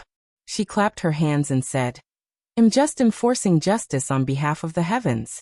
Can't you do a good business? Why do you have to bully a little girl? It's fine, but you actually want my miss to compensate? What a joke. Her miss loved money. It was already good enough that she didn't ask you to compensate her. You still want to extort her? You don't know the immensity of heaven and earth. Shopkeeper Pan did not hear what she said at all. His legs fluttered in the air. Put me down. I was wrong. Please spare me. Put me down quickly. Yundong was a little surprised. Oh, there was finally something that was not unchanged. This guy knew how to beg for mercy. Unfortunately, it was too late. Yundong ignored him and turned to ask the young lady and her daughter to help carry the flowers to the carriage outside. Chapter 648. Too unpopular, the four of them each took 2 pots of flowers. After a few trips, the 20 potted plants were all moved. Shopkeeper Pan was still hanging from the tree. Not only did no one care about him or put him down, they even pointed at him and mocked him. Yundong shook her head. It was rare for a person to be so unpopular. In the end, a man who wanted to continue enjoying the shade under the tree put him down. When Shopkeeper Pan landed, his legs were weak, and his entire face was red. Soon his face turned pale. After he regained his senses, he did not say anything and ignored everyone's teasing. He immediately packed up his potted plants in a hurry, and left with his head buried. In short, he never appeared in the flower and bird market in that area again. Yundong finished teaching Shopkeeper Pan a lesson and bought the flowers. Then she said to the little girl, I bought these flowers for my mother, but I don't know if my mother knows how to take care of these flowers. If you do, can you come back with me and teach my mother for a couple of days? The little girl was stunned and did not know how to answer. The mother was also a little stunned. It turned out that this customer had bought the flowers for her mother. This girl was filial, but, Miss, if you don't mind, I'll go with Xiao Yuan. What do you think? She was worried about letting her daughter go with a stranger, even if this stranger looked like a kind and friendly girl. Yundong smiled. Of course I don't mind. She let the mother and daughter get into the carriage before giving them the money to buy flowers. There were a total of 20 pots of flowers, some expensive and some cheap. It was about 5 taels of silver. The little girl called Xiao Yuan was still very happy. She looked at the silver with a glowing face. There were many flowers in the flower and bird market. There were more expensive flowers that were raised well. Those rich people naturally wanted to buy those famous flowers that were carefully nurtured. Flowers like hers seemed to be everywhere. Flowers that were neither up nor down were the most difficult to sell. Sometimes she might not even sell 2 pots a day. Now that they had sold 20 pots in one go, today was a great harvest for them. Not to mention going to the customer's house to teach how to plant flowers. Even if they were asked to push all the flowers to the customer's house on a cart, and arrange them one by one before watering them, they would be happy. Moreover, teaching others how to plant flowers was a very happy thing for Xiao Yuan. The mother and daughter sat in the carriage and looked at the potted plants reluctantly. The carriage drove into the south of the city, and soon arrived at the area where Gu Yundong was. Xiao Yuan and her daughter were still a little nervous. They were from the Xuanhe Prefecture. Although they didn't live in a good place, they knew that this was a place where scholars lived. They heard that the prices of houses were high, and the people coming and going were all students. They were especially polite, and it was a place that people yearned for and respected. The carriage quickly stopped at the door of the courtyard. Xiao Yuan and her mother got out of the carriage, and felt that the clean street was completely different from the flower and bird market. They instantly became reserved. Gu Yundong had already pushed open the courtyard door. When she looked up, she saw Madame Yang. Madame Yang, who was sitting in the courtyard, looked at Yunke writing in a daze. She still had a sewing basket in her hand. Previously, when she was in Yongfu village, she had learned embroidery from Shinsitian for a period of time. She had even embroidered a few pieces of handkerchief that made her feel a sense of accomplishment. Gu Yundong had thought that she liked it very much, but now he realized that it was not the case. Chapter 649. Like Gu Yundong looked at Madame Yang, whose eyes were completely unfocused, indicating that she did not want to embroider a handkerchief at all. She suddenly felt a little sad. She exhaled slowly and called out with a smile, "Mother!" Madame Yang suddenly turned around and immediately welcomed them happily. "Dong dong dong dong, you're back?" Then she saw Xiao Yuan and her mother following behind. She tilted her head curiously and asked, "Who are they?" Gu Yunke also put down the pen in her hand and quickly ran over to hug her thigh. She also tilted her head and looked at them curiously. The mother and daughter's identical cute actions instantly gave Xiao Yuan and her daughter an indescribable strange feeling. Gu Yundong stroked little Young's head and looked at Madame Yang. "Mother, I went out today and bought you a gift. See if you like it." "I like it." Madame Yang immediately nodded before she could see it. Little Yunke joined in the fun. "I like it too." Gu Yundong was amused by the two of them. "I'll bring you to take a look." She led the two of them out of the courtyard. The carriage was still parked outside. As soon as Tong Shuetao lifted the curtain, Madame Yang was instantly attracted by the neatly arranged flowers. Looking at those bright colors, her eyes instantly lit up. Gu Yundong heaved a sigh of relief. Indeed, her mother liked it very much. "Mother, these are the flowers I bought today. Can you take care of them in the future? Xiao Yuan and her mother are over there. These flowers were bought from them. If you don't know how to take care of them, you can get Xiao Yuan to teach you." Madame Yang glanced at Xiao Yuan and smiled happily. "Okay. Come, let's move the flowers in first." As soon as Gu Yundong finished speaking, Madame Yang impatiently climbed into the carriage and moved the potted plants over. There were many people in the family. With the help of the 4 members of the Lu family, it did not take long to move all the flowers. Madame Yang was really happy. She looked around the courtyard and personally placed the potted plants. Then, she pulled Xiao Yuan and started asking questions. Only then did Xiao Yuan realize that Madame Yang was different from ordinary people. She was like a child. She would even argue with her youngest daughter when she asked questions. She would even be smug when she won. Gu Yundong saw that Madame Yang's face was covered in dirt, but the smile on her face was very bright. She felt relieved. She turned around and went into the study. She did not know anything about planting flowers, but when she was looking for books on fruits last time, she had seen some knowledge points about planting flowers. It was not much, but it might be useful. Gu Yundong took out a pen and paper and took out the book from the spatial storage. She flipped through it carefully. There were indeed some methods that were suitable for this era. She copied these down and could show them to her mother later. She could study them, especially in terms of grafting. The book was a little thick and Gu Yundong spent a lot of time looking through it. From time to time, laughter could be heard in the courtyard. By the time she went out, it was already past 3 p.m. She asked Xiao Yuan and her daughter to stay for dinner, but they rejected her. "Her father is still waiting for us at home. I'm afraid he'll be worried if we go back too late."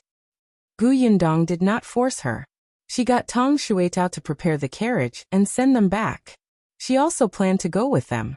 She wanted to go to the shop and take a look. She also planned to take a look at the notice wall with eldest aunt and the others' portraits. Unexpectedly, just as she opened the courtyard door, she bumped into Gu Dajiang. Gu Yundong looked down. When she saw what he was holding, she could not help but laugh. Chapter 650. Tacit understanding between father and daughter. Gu Dajiang was also holding a pot of flowers. The lush crepe myrtle flowers on the branches were especially pleasing to the eye. The potted plant was a little big. When Gu Dajiang carried it back, his clothes were wrinkled and dirty. "Father, did you buy this for my mother?" Gu Yundong thought that she and her father really had a tacit understanding.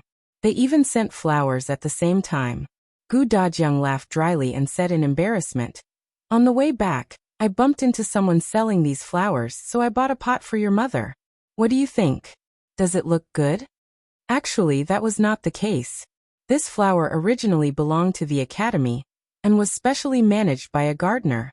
Gu Dajiang had wanted to buy a few pots 2 days ago, but the gardener didn't agree. He said that he couldn't make the decision.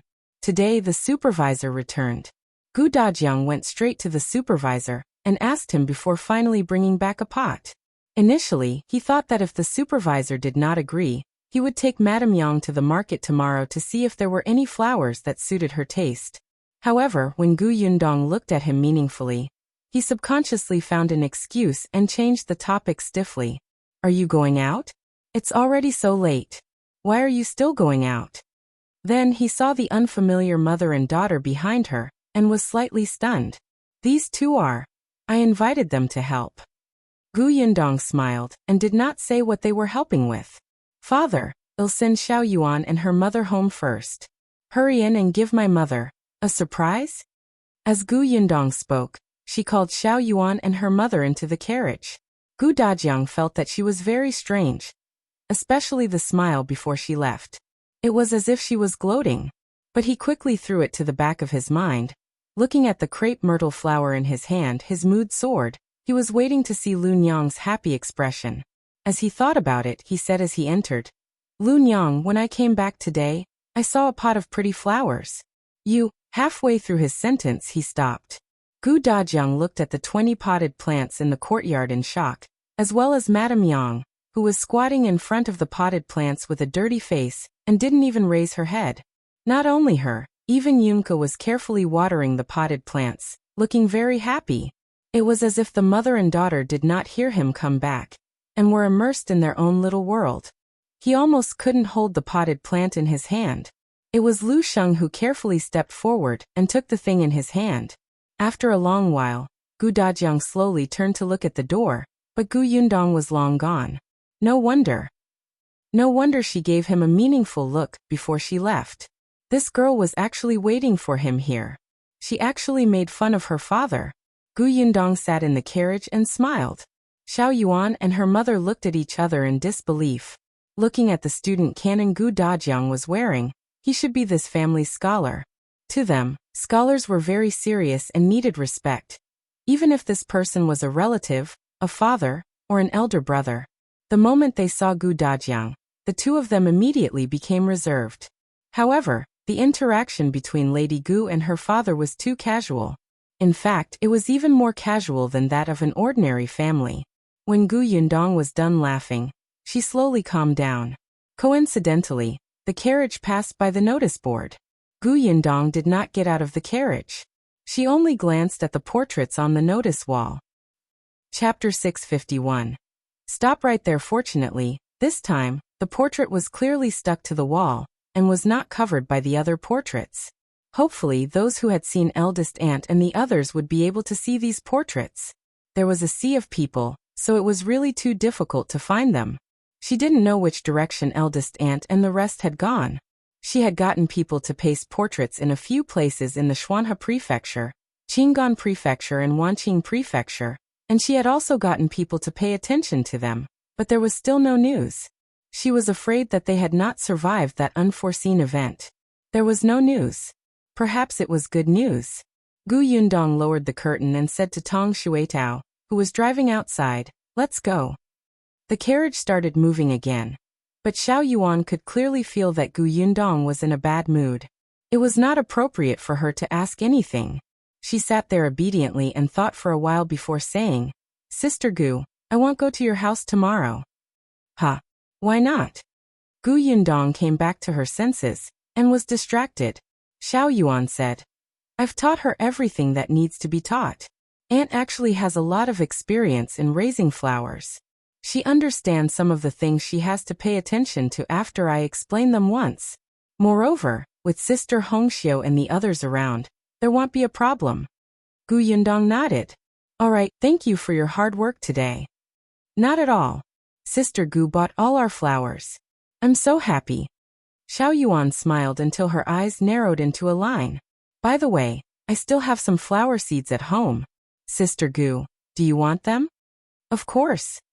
Her mother would definitely like to plant flowers from the beginning. It would give her a sense of accomplishment to watch those seeds germinate and turn from small buds into flowers. After Gu Yundong sent Xiao Yuan and her mother back to their house, she picked a lot of flower seeds at her house. She also saw Xiao Yuan's father. His legs were indeed inconvenient. He could only walk around the courtyard with his walking stick. If he walked too far, he would not be able to take it. However, he really planted a lot of flowers. It was obvious from the fact that the courtyard was filled with more than 10 flower racks. When Gu Yundong entered the courtyard, it was as if she was in a garden. It was very beautiful. After giving Xiao Yuan the money for the flower seeds, she quickly came out with Tong Shuitao. Tong Shuitao was still a little emotional. Actually, I quite like Xiao Yuan's family. Look at her father. He's already in such a state, but he's still working so hard to take good care of those flowers. He can even use them to earn money and maintain the family. He's much better than those people who give up on themselves after getting a little sick. Gu Yundong leaned against the carriage door and smiled. Yes, that's why Xiao Yuan is so loving. Tong Shuitao chuckled. At the thought that Miss still had to go to the shop to take a look, she could not help but speed up. However, just as the carriage was about to leave the alley, a word suddenly floated past her ears. Gus. Tong Shuitao was stunned. She could not help but slow down and look at the few people who were talking about Gus. Gu Yundong heard it too. She immediately lifted the curtain and looked out. The voice was already far away, but Gu Yundong could still see the back of the person who spoke. Mississippi. Tong Shuitao looked at Gu Yundong. The latter asked her to stop the carriage and jumped down from it. She looked at the few people who were slowly walking away and shouted, "Those in front, stop right there." The few people who were talking were stunned. At first, they did not realize that she was calling out to them. One of them turned around and exclaimed when he saw Gu Yundong, "It's you? If you find any errors, ads pop up, ads redirect, broken links, non-standard content, etc., please let us know report so we can fix it as soon as possible." Chapter 652. Capturing Gu Yundong as a hostage. When the others heard the sound, they immediately turned around. Gu Yundong finally saw their faces clearly. She narrowed her eyes and said, "It's indeed you." These people were the local hooligans who had come to her new shop that day to cause trouble and extort money before being taken away by Zhou Dafu. She did not expect to see them here. The moment the local hooligan saw her, he immediately thought of the experience of being kicked out of the door by Xiao Qingyuan and not being able to get up for a long time. His body subconsciously reacted and wanted to escape. However, with his underlings by his side, he could not lose face. Hence, with his powerful self-control, he finally nailed his legs to the ground and did not move. Then he realized that the man was not around today. Not only was he not around, but the other man was also not around. There were only 2 women standing in front of him. 2 weak-looking women, and there were so many of them. What was there to be afraid of? He immediately walked forward like a hooligan and stood in front of Gu Yundong. "Oh, it's you. We meet again. We're really fated." Seeing this, the surrounding people did not dare to go forward, but they still shouted from afar, "Miss, run quickly. These people are not good people." F***CK, you're calling me a bad person in front of me? The leader of the local gang turned around to look, but the person who spoke had long disappeared. The local hooligan snorted. He turned around and brushed his hair at Gu Yundong. "Miss, don't listen to their nonsense. We're all good people." Yes, we're all good people." The others immediately echoed and laughed. Gu Yundong only looked at the leader and asked, "I heard you talking about Gus just now. What happened to Gus?" Gus was indeed her shop in Fengkai County. The shop here had not been renovated and the plaque was still being made. Therefore, the Gus that these people mentioned should be from the county. The head laughed even more wildly when he heard that. Oh, so you heard what we said. Oh, all right. You seem to own Gus, right? I heard that the shop we saw that day was also called Gus, right? Gu Yundong narrowed her eyes. You really know. Why? Did you ask about us? What did you find out? Gu Yundong felt that with the current inconvenient traffic, even if they investigated, they would only be able to find a limited amount. The leader chuckled and touched his chin. You want to know? Sure, I'll tell you. However, I can't do it for nothing. You have to give me some face, right? As they spoke, a few local hooligans had already come forward and blocked Gu Yundong's path. Tong Shuitao had never seen these local hooligans, but from their conversation, she could tell that they did not come with good intentions. Hence, she raised her chin slightly and naturally stood in front of Gu Yundong. She asked, What do you want? Do you want silver? Silver? Of course I want it, but it's not enough. The local hooligans laughed. Your carriage is not bad. You are not bad either. The few of them surrounded them in the middle. Tong Shuitao frowned. Could it be that you dare to rob us in broad daylight? You probably don't know that this area is our territory. Even if you're robbed, no one will dare to speak, understand? Not only did he want to rob, but he also wanted to take revenge. After capturing these two women, he could threaten the man who had beaten him to come knocking on his door. If you find any errors, ads pop up, ads redirect, broken links, non-standard content, etc., please let us know report so we can fix it as soon as possible. Chapter 653. This must be an illusion. The local hooligan had a beautiful plan. He could not help but lick his lips and look at Gu Yundong with a burning gaze. However, there was Tong Shuitao in front of him, so he couldn't get close. He simply changed his target and reached out a hand to touch Tong Shuitao's face. The onlookers were furious but did not dare to go forward. After all, they all lived nearby. If you interfered today, these local hooligans would come to your house to cause trouble for your family tomorrow.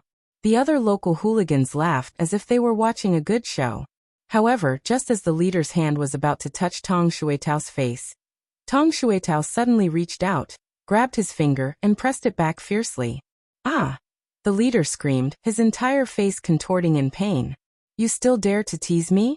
Tong Shuitao snorted coldly and kicked the leader away. Not only did she kick him out, but she also went forward to beat him up. The others were stunned by this change. One of the local hooligans reacted quickly and rushed forward to help. However, not only was Tong Shuitao strong, but she also had martial arts now. Although it was just fancy moves to a true expert, it was more than enough to deal with a few hooligans. The local hooligan who rushed up to help did not even have time to react before he was directly knocked down. The others instantly stopped in their tracks, not daring to move forward. However, when someone saw Gu Yundong standing there motionless, he ran towards her without thinking.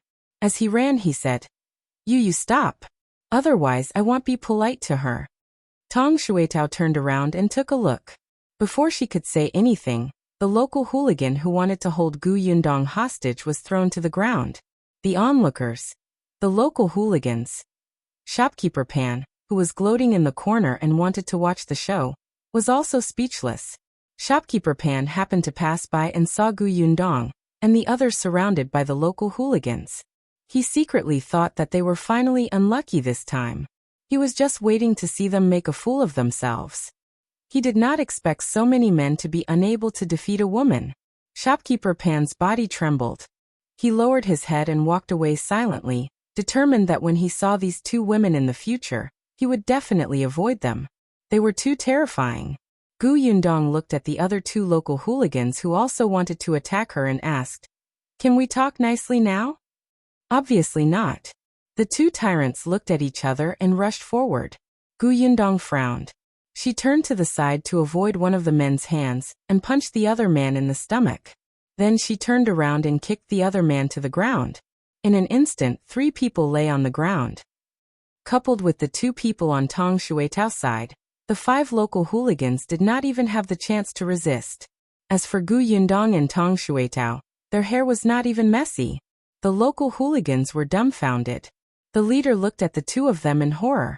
They were women, right? They looked weak, right? How could they crush the five of them without blinking? This had to be an illusion. He was dreaming. But Gu Yundong was already walking towards him. To the local leader, Gu Yundong was like a demon who was here to take his soul. Help! Why did he want to cause trouble for the two of them previously? He wanted to run, but just as he was about to stand up, a sharp pain came from his ankle, causing him to fall back again. Gu Yundong squatted in front of him. Can you answer my question properly? If you find any errors, ads pop up, ads redirect, broken links, non-standard content, etc., please let us know report so we can fix it as soon as possible. Chapter 654. The Zhou family's plan. These people were just asking for a beating. They had to suffer a beating before they were willing to cooperate obediently. It was unknown if they were fond of being physically abused. As expected, the boss nodded hurriedly. Please ask. Since you guys went to Gus, what did you find out? The boss swallowed his saliva. His answer was exceptionally concise. We didn't ask around. It was Steward Zhou from the Zhou mansion who told us about Miss Family. As he spoke, he looked at her carefully. Steward Zhou said that Miss Family only came from a small county city below. She doesn't have any status or background. She opened a shop in the county city called Gus. Now that her business has expanded, she plans to open a shop in the Prefectural city. Apart from these, is there anything else? The boss hurriedly shook his head. No, Steward Zhou only said that Miss doesn't have any backing. This was enough. Moreover, in just a few days, the information he could obtain was really limited. At most, he knew that Gu Yundong had opened a shop in the countryside and had a few family members. They probably did not even find out that Gu Yundong was once a refugee, right? Gu Yundong understood and nodded thoughtfully. The boss quickly said, I've said everything I know. Can we leave now? One more question. Go ahead. Gu Yundong narrowed his eyes. Since Steward Zhou found out and told you, does that mean that he wants you to do something? To find trouble with us? The boss' heart skipped a beat. Oh my God. Why was this girl so smart? It was too scary. He quickly shook his head. No. We don't dare anymore. Answer the question. Yes, that's the plan. But isn't your shop still being renovated recently? Steward Zhou asked us to cause trouble on the day you open business. The more he spoke, the lower his voice became. Soon he raised his head and promised. But don't worry, we won't go. Really? Who would dare to go? These two girls were skilled. That day, when the man hit them, it was even more painful. No matter how many local hooligans they had, they would still be serving themselves to those people like food. Why? Steward Zhou did not give them much money. Gu Yundong knew what was going on. She looked at the local hooligan who was trying his best to squeeze out a smile and said, No need. Just come over on the day of the opening. Huh? Gu Yundong's gaze was dangerous. I told you to come over. Don't worry, I won't hit you. Gu Yundong narrowed her eyes when she saw that his eyes were darting around. He definitely did not intend to listen to her. If you don't come, I'll settle scores with you later. The local hooligan was speechless. He had never seen anyone who was in a hurry to invite trouble to themselves. Was this girl crazy? If you come, you can still earn some money from Steward Zhou. Isn't that good? When the local hooligan heard this, he realized that it made sense. Anyway, this girl had promised not to hit them. They could still earn some money. Why not? Besides, when the time came, they would stand far away and just pretend to be there. He was dreaming. Gu Yundong sneered and finally stood up. All right, our shop will open in 4 days. Remember to come. With that, she left with Tong Shuitao. As soon as she got into the carriage, Tong Shuitao couldn't help but ask, Miss, the Steward Zhou that person mentioned is the person who came to cause trouble for our shop last time? Wanna gift the story? Try 1. If you find any errors, ads pop up, ads redirect, broken links, non-standard content, etc., please let us know report so we can fix it as soon as possible. Chapter 655. Father, please help. Yes, it's that Zhou mansion. Tong Shuitao tightened her grip on the reins. That Steward Zhou is too much. Didn't he find trouble last time? He actually went to inquire about our background, and even wanted to ruin the good day of our shop opening. This dog. Gu Yundong smiled. I don't know if it's Steward Zhou's idea or Old Master Zhou's. Miss, then let's just go to the Zhou mansion. Be it Steward Zhou or Old Master Zhou, we'll beat them up first. Gu Yundong sighed. Why are you so violent at such a young age? Tong Shuitao felt wronged. Actually, she had not been like this in the past. Ever since she followed Miss, she had beaten people up many times. She could not be blamed. Yes, she could not be blamed. Miss, what should we do? Prepare to open for business. Gu Yundong stretched, but her tone was relaxed. However, Tong Shuitao was confused. Were they going to ignore it just like that? Of course, it was not that she did not care. Gu Yundong knew that even if she dealt with Zhou Dafu today, there would still be Li Dafu or Zhao Dafu eyeing her covetously. In the eyes of these people, she was just a small fry from the countryside with no foundation or background. In business, she was just a small fry that should be taught a lesson as an example, especially since her shop was in a good location now. When she made a huge profit in the future, she would probably be even more eye-catching. At that time, people who were even more powerful than Zhou Dafu would definitely target her. Since that was the case, it was better to get rid of the problem in one go. The carriage went to the shop. Gu Yundong looked at the progress of the renovation. It was almost done. They could clean it up and let it dry for a few days tomorrow. The good day for opening would be 4 days later. The goods that Xiaoqing Yuan was transporting would arrive tomorrow. The publicity work could begin. Feng Danning had wanted to go back after finishing his work, but Gu Yundong asked him to stay.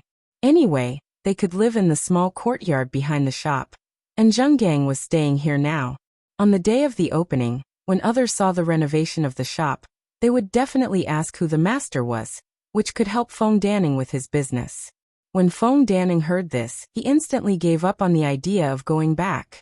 He even began to get excited and rubbed his palms together, waiting for the day of the opening. Even the 2 carpenters who came with him were excited, as if many people had already taken a fancy to their skills. They were preparing to take on business. After looking at the shop, Gu Yundong brought Tong Shuitao home. The courtyard was very lively. Not only was Madame Yang looking at the flowers, but even Gu Dajiang was squatting at the side to help her plant them. His face was dirty, and his new clothes were dragging on the ground.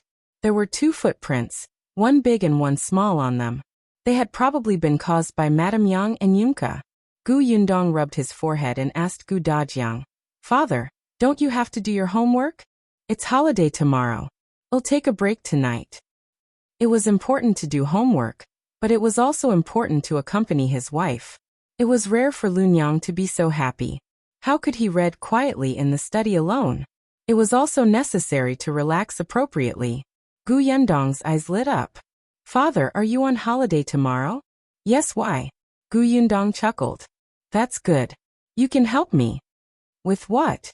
Gu Dajiang stood up and patted the dirt off his body. He said bluntly, just tell me. I can help you with anything. It was rare for his eldest daughter to ask for his help. Even if he had to climb a mountain of swords or go through a sea of flames, he had to do it. If you find any errors, ads pop up, ads redirect, broken links, non-standard content, etc., please let us know report so we can fix it as soon as possible. Chapter 656. Adorable Flier. Gu Yundong could not help but twitch her lips when she saw how serious he was and how eager he was to go all out. Actually, it was not that difficult. It just took some time. The next day, Gu Yundong woke up early and handed a piece of paper to Gu Dajiang. Father, isn't the shop about to open? After all, this is the first shop we've established in the prefectural city. No matter what, we have to advertise it, right? That's why I specially drew a flyer yesterday. Look, you happen to be on holiday today. Help me draw a few more. Is this what you want me to help with? Gu Dajiang took the so-called flyer from her hand suspiciously. A cute little child was drawn on a small piece of paper. The child was holding a large can in his hand. There was also a small bamboo basket tied to his waist, and a few dried fruits fell out. This little child was cute. He had a big head and a small body. He looked very different from the children in reality, but he was very cute. Furthermore, it was very eye-catching. Even one's heart would soften at a glance, especially since the child was still drooling at the corner of his mouth. His eyes were wide with desire as he looked at the canned food in his hand. He looked like he was drooling, as if the canned food was a delicacy. It made people subconsciously swallow their saliva. It looked very appetizing. Gu Dajiang couldn't help but want to buy it when he saw it. Furthermore, there were words written beside the little person. In the new shop, anyone who spends more than a tael of silver will be given a delicious preserved fruit. It was simple and straightforward. Many people would probably enter the shop for this portion of dried fruit. 1 tael of silver was too precious to the old Gu Dajiang. How many good things could he buy? He couldn't bear to use it to buy snacks. However, in the prefectural city, based on the classmates Gu Dajiang had known over the past 2 days, many people came from good families. They often went to restaurants for a meal that cost 10 to 20 taels. Moreover, he had also heard many people discussing the canned food they had bought at Jinxiu restaurant. To these students, this thing had actually become one of the signs proving if they had connections. There was also an address written under the flyer. Although many people might not know how to read, it was fine as long as they could understand the picture. If they did not know how to read, they could ask others. Gu Dajiang felt that his daughter was really smart to think of such publicity. He immediately nodded and said, "All right, leave it to me. I'll draw as many as you want." I think that most people in the prefecture capital are certain that the canned food in Jinxiu restaurant is the most authentic. We will definitely place some flyers at Jinxiu restaurant. I've discussed this with Master Tao before. The rest will be distributed at the main streets. Oh right, we should also distribute some at the entrance of your academy. Before Gu Yundong could finish speaking, Gu Dajiang's hand could not help but tremble. How many pictures did he have to draw? Father, what's wrong? Gu Dajiang shook his head firmly. It's nothing. I'll draw it now. There was still a long way to go. It seemed that he could not accompany his wife and daughter out. He had to help Yundong settle this matter first. Gu Yundong had never thought that Gu Dajiang would draw all of them himself. Today was a break, and he had to return to the academy tomorrow. There were so many students in the academy, right? It was necessary to make the best use of the students. Just as she was thinking, Madame Yang and Aunt Ke's voices came from the courtyard. Aunt Ke was here. Gu Yundong's eyes lit up and she hurried out. She had something to discuss with Aunt Ke. If you find any errors, ads pop up, ads redirect, broken links, non-standard content, etc., please let us know. Report so we can fix it as soon as possible.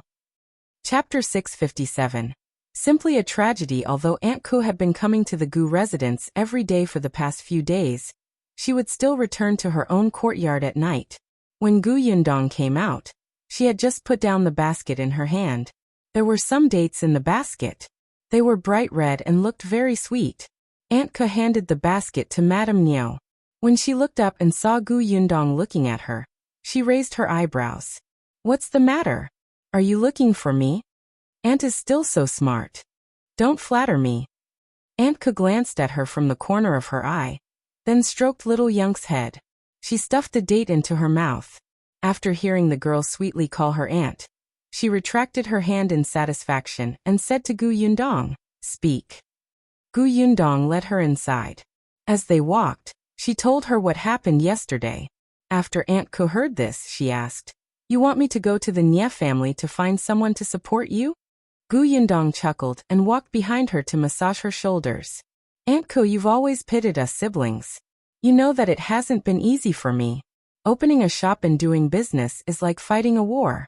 It's especially difficult, especially since I have no backing or background, and can only fight alone from scratch. It's simply a tragedy. You're wise and mighty. Stop, shut up. Your hypocritical words give me a headache." Tragedy? She had never seen anyone do business like her. How long had it been? Her shop had already arrived in the prefectural city, and was doing business with the imperial court. How could this be called fighting alone without a background? Who would believe her? Gu Yundong coughed lightly. "I'm telling the truth. I really don't have any foundation in the prefectural city. I only know Niet Song and the Nie family. Even though I send something to the Nie family during the new year, how many people in the Nie family know of my existence? But Nyetsong isn't in the Xuanhe Prefecture, so we'll have to trouble you, Aunt. Aunt Ke glanced at her. All right, I understand. I'll go look for the Nye family. Actually, there's no need to find a young miss or young master. Just find a steward who often walks outside. Those people might not know the young miss and young master of the Nye family, but they were more familiar with the steward. Aunt Ke snorted. I know. I know what I'm doing. Gu Yundong immediately massaged her shoulders even harder. Aunt Ke frowned and despised her. Go. You're just a young lady. Why are you so strong? My bones are about to be crushed by you. Go away and bring Kiki in. I don't need you. Gu Yundong was speechless. She was not very strong, right? Compared to Tong Shuitao, she was far weaker. This was the disadvantage of being old. If she was not fragrant and soft enough, she would be despised. Therefore, Gu Yundong let go of her. She ran to the courtyard and picked up little Yunka, who was eating. She carried her into the central room and stuffed her into Aunt Ke's arms. Little Yunka was dumbfounded. She looked at her eldest sister blankly, and then at Aunt Ke behind her. What happened? Gu Yundong had already turned around and left. She still had many things to do. Aunt Ke rested at the Gu residence for about an hour before she planned to make a trip to the Nye family. Gu Yundong asked Tong Shuitao to drive her there. Aunt Ke did not refuse. The journey to the Nye family was not short. Just as she got into the carriage and walked out of the alley, a group of people turned around from another direction and entered the alley. If you find any errors, ads pop up, ads redirect, broken links, non-standard content, etc., please let us know report so we can fix it as soon as possible. Chapter 658. A large group. Aunt Ke only vaguely heard a commotion behind her and lifted the curtain to take a look. She didn't care and only told Tong Shuitao to speed up. Tong Shuitao responded. They happened to reach the wide road. She shook the reins and the horse broke into a trot. Unexpectedly, after running for a few steps, another carriage rushed over from the opposite side. The two carriages almost collided. Fortunately, Tong Shuitao was sharp and quick-witted. The other party was also an experienced driver. At the same time, they turned their horses to the left and right separately, narrowly avoiding a collision. However, when they brushed past each other, Tong Shuitao saw the other party's appearance clearly. She hurriedly grabbed the reins and stopped the carriage with a whoosh. The other party also saw her and stopped. Aunt Ke, who was in the carriage, had just accidentally bumped into the ceiling and had just sat down. Just as she lifted the curtain of the carriage, she heard a familiar and irritable voice coming from the other party's carriage. What's going on? You can't even drive the carriage steadily. Tell me, what's the use of you? Do you know that I hit my head just now and almost disfigured myself? Aunt Ke immediately smiled. Young Master Lu is still so energetic. The other party was stunned for a moment. Soon the curtain of the carriage was lifted, and Lu Wei's big head suddenly popped out. There was still a grimace on his face. When he saw that it was Aunt Ke, he immediately smiled. Aunt, where are you going? I'm going to do something. Are you here to look for Yundong and Qingyuan? Who else? Lu Wei snorted coldly, and was a little dissatisfied. Do you think they're not kind enough? I'm such a good friend with them, but they actually came to the prefectural city to open a shop without telling me. If our shopkeeper hadn't sent me a letter, I wouldn't have known. I have to settle the score with them. All of them are inhumane. Aunt Ke actually nodded in agreement. Indeed, then go. Remember to teach them a lesson, and let them know how powerful you are. It's best if they cry and beg for your forgiveness. Lu Wei. Aunt, you're too ruthless. Tell me, did you fall out with the Gu family and want me to charge forward as a borrowed knife? He laughed dryly. Well, it's not that serious. Let's just teach them a lesson. Aunt, don't you have something to do? Go ahead. I'll go to the Gu family now. Goodbye. After saying that, he hurriedly instructed Luan, who was driving, let's go. Aunt Ke looked at the departing carriage and shook her head. Coward Lu, you're the young master of the Lu family after all. Can you have some backbone? Even if you're angry, you have to look angry, right? Lu Wei only heaved a sigh of relief after walking for a long time. The carriage slowed as they entered the alley. However, because of this, he could clearly hear the conversation of the people by the roadside in the alley. Did you see that? A large group of people went in just now. I heard that they went to look for Gu Dajiang. Who do you think they are? How would I know? They don't look friendly. They're most likely here to cause trouble. No way. The Gu family has only moved in for a few days. Why would they provoke so many people? Why not? We don't even know the background of the Gu family. How would we know who they've offended? That's true. I heard that the Gu family came from Fengkai County. They might not be familiar with this prefectural city and have offended some rich and powerful family. When Lu Wei heard this, he panicked and hurriedly called Luan, quick, quick, quick. Hurry up and go to the Gu residence to take a look. If you find any errors, ads pop up, ads redirect, broken links, non-standard content, etc., please let us know. Report so we can fix it as soon as possible. Chapter 659. Encountering a problem. Lu Wei's carriage soon arrived at the Gu family's main entrance. Indeed, there were more than 20 people outside the Gu family's courtyard gate.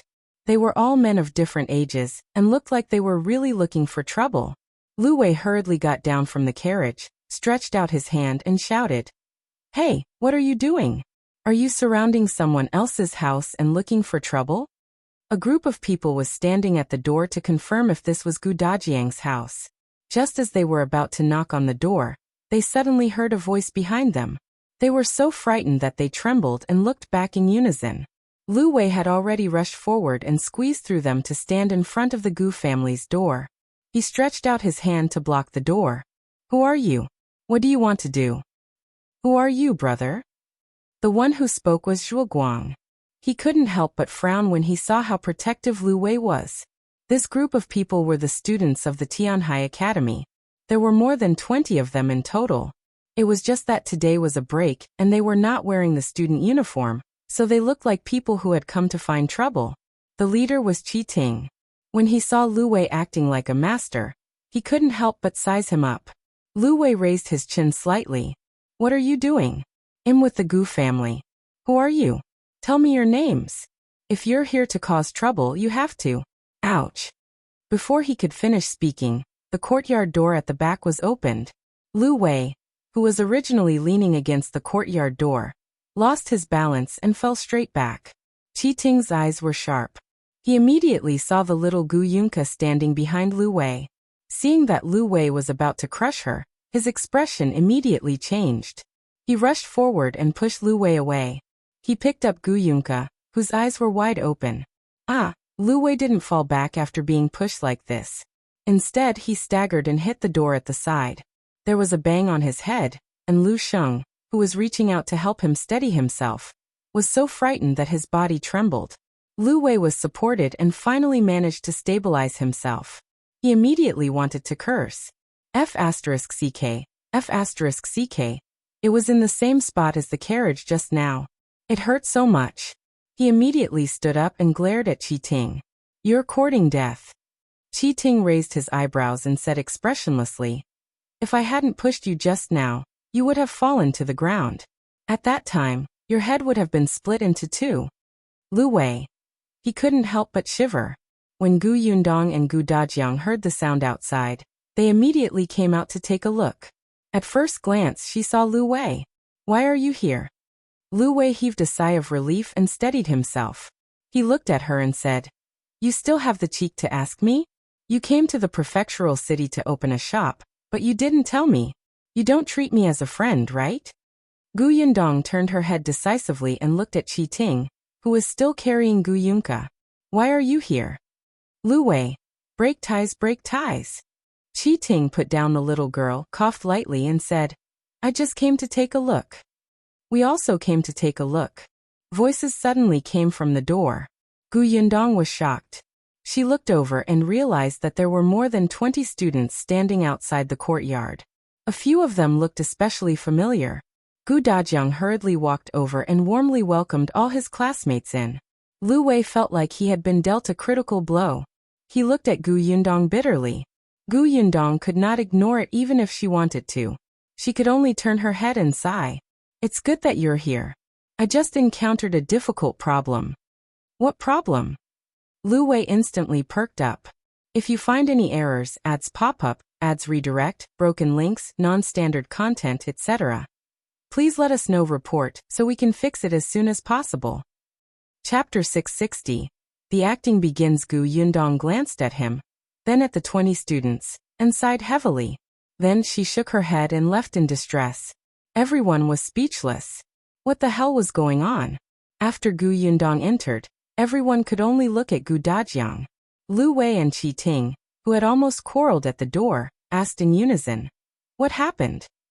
After saying that, they looked at each other in disdain and snorted. Dajiang laughed dryly. He didn't know what his daughter was up to. He had been chatting happily with Yundong just now and didn't find anything difficult, other than those flyers being too many. Huh? No way. Dajiang looked at the students present, and somewhat understood what Yundong was up to. Uncle Gu, tell us. I will definitely help if I can. Lu Wei was anxious.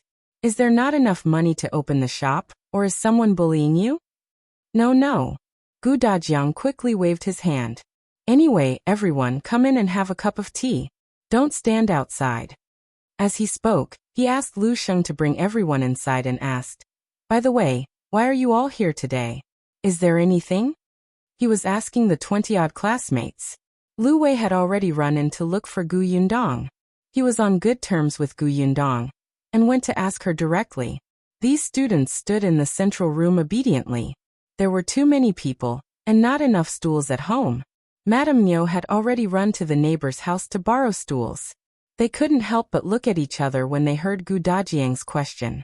Among these students, other than the ones who had a good relationship with Qi Ting, there were also the students from whom Dajiang had taken the 20 paintings when he first went to the Tianhai Academy for Yundong to guide. On today's break, they decided to visit Dajiang together.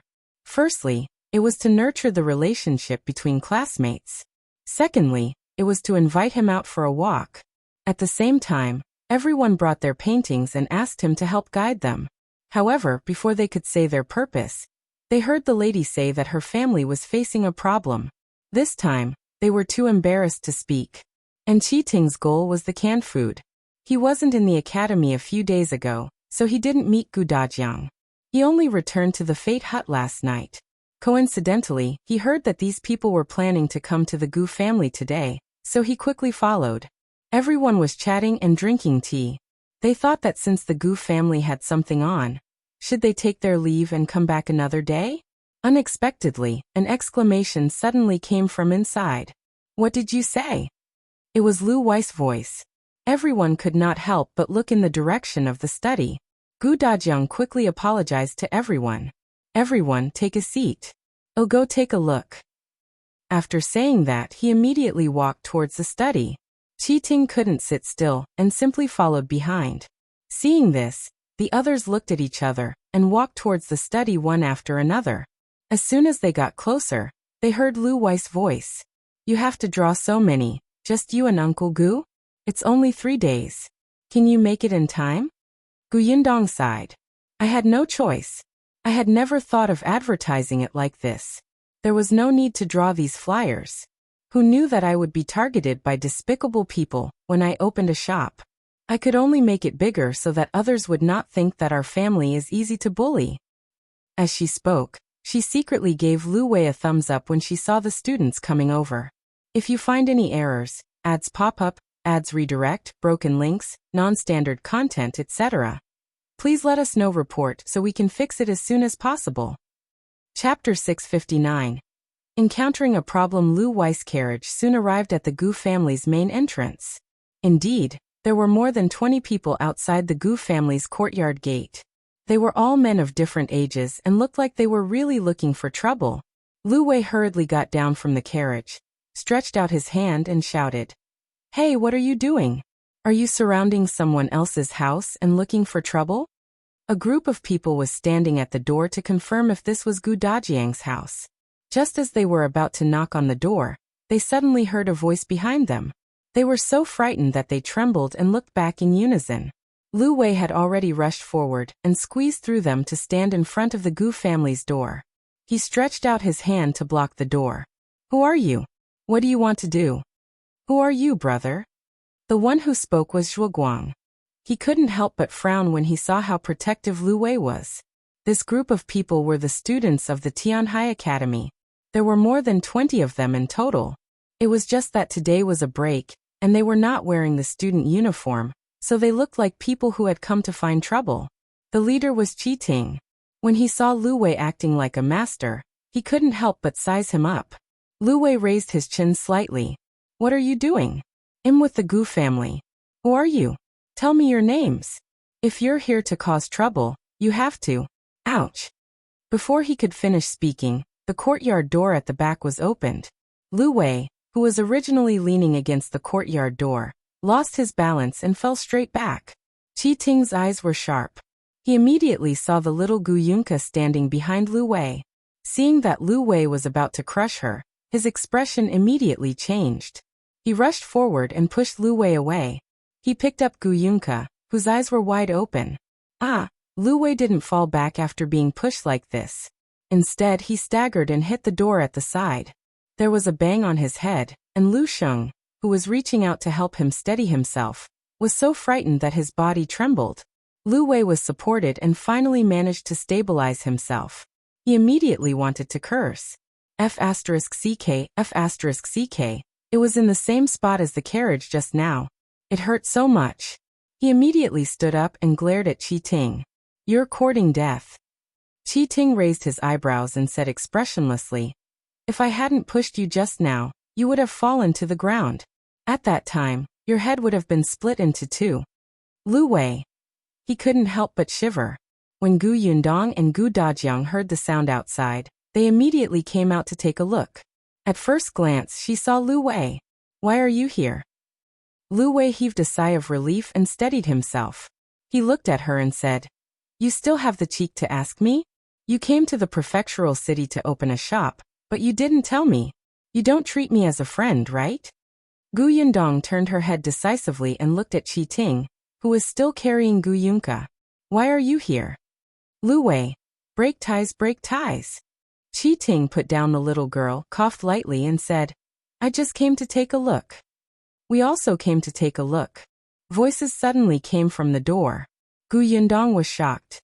She looked over and realized that there were more than 20 students standing outside the courtyard. A few of them looked especially familiar. Gu Dajiang hurriedly walked over and warmly welcomed all his classmates in. Lu Wei felt like he had been dealt a critical blow. He looked at Gu Yundong bitterly. Gu Yundong could not ignore it even if she wanted to. She could only turn her head and sigh. It's good that you're here. I just encountered a difficult problem. What problem? Lu Wei instantly perked up. If you find any errors, ads pop up, ads redirect, broken links, non-standard content, etc., please let us know. Report so we can fix it as soon as possible. Chapter 662, Gu Yundong's treatment. Today is supposed to be a break. It's nothing serious, someone said. Besides, we're classmates with your father. He helped us last time. It's only right for us to help him this time. Gu Yundong lowered her eyes. After a while, she looked up. Since you've said so, it's hard to reject your kindness. Thank you for your help. Then, she decisively took out a large stack of paper from the drawer, as well as more than 20 pens, and placed them neatly on the table. There aren't enough tables here. I've already gotten someone to borrow them. When the time comes, everyone make do. Everyone was speechless. Is this how you thank us? Indeed, not long after, Shuirong had already instructed someone to bring over a few large desks. In the study, in the central room, even in the dining hall, the desks were set up. There were many scholars living nearby, so it was easy to borrow desks. Even if there was no desk, there were big round tables. Even if some people were unwilling, when they heard that the 20-odd people who came to the Gu family today were all students from the Tianhai Academy, they immediately helped move the tables without a word. It wasn't until they were all set up that the 20 or so students reacted. It seemed like they had been tricked. Especially the few people who followed Qi. They had seen how powerful Miss Gu was last time, and should have known her personality long ago. With her intelligence, what big problem could make her frown? She had set up a trap for them. Gu Yundong arranged seats for them and immediately relaxed. She clapped her hands and whispered to Lu Wei, "Thank you." Hee, I did well, didn't I? Lu Wei was very pleased with himself. Then he felt that something was wrong. Luan, who was standing not far away, sighed. Young master, did you forget that you came to settle scores with Miss Gu? Previously, when you saw Aunt Ku, you swore that you'd settle the scores. Why didn't you count the scores and help her for nothing? Because there were so many people in the family, Gu Yundong did not ask them for help for nothing. After all, they were all her father's classmates, so she had to build a good relationship with them. Therefore, she personally went to the market to pick fresh fruits and vegetables and returned with chicken, duck and fish. As soon as she entered, she prepared a few plates of fruits and asked Shuirong to send them over. She even poured white sugar water for them, and even made a bowl of double-skin milk for each of them. These were foods that the children highly recommended.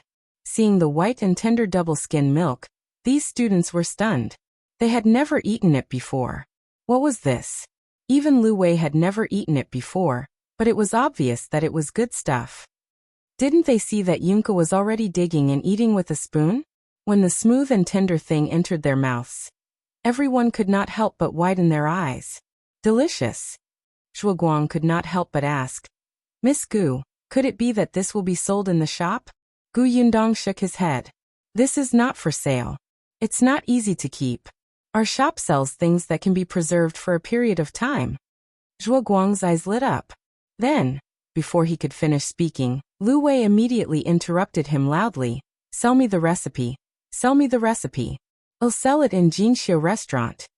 Zhuguang turned to look at him angrily. This was too unethical. He was the one who thought of it first. Gu Yundong laughed. All right, I'll tell you how to make it later. Lu Wei immediately became happy.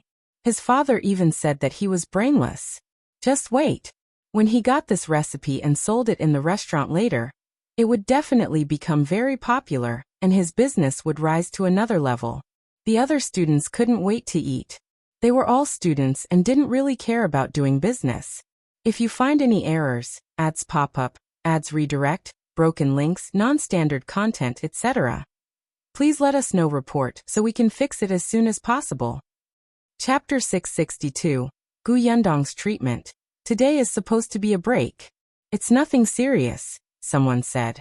Besides, we're classmates with your father. He helped us last time. It's only right for us to help him this time. Gu Yundong lowered her eyes. After a while she looked up. Since you've said so, it's hard to reject your kindness. Thank you for your help. Then, she decisively took out a large stack of paper from the drawer, as well as more than 20 pens, and placed them neatly on the table. There aren't enough tables here. I've already gotten someone to borrow them. When the time comes, everyone make do. Everyone was speechless. Is this how you thank us? Indeed, not long after, Shuirong had already instructed someone to bring over a few large desks. In the study in the central room, even in the dining hall, the desks were set up. There were many scholars living nearby, so it was easy to borrow desks. Even if there was no desk, there were big round tables.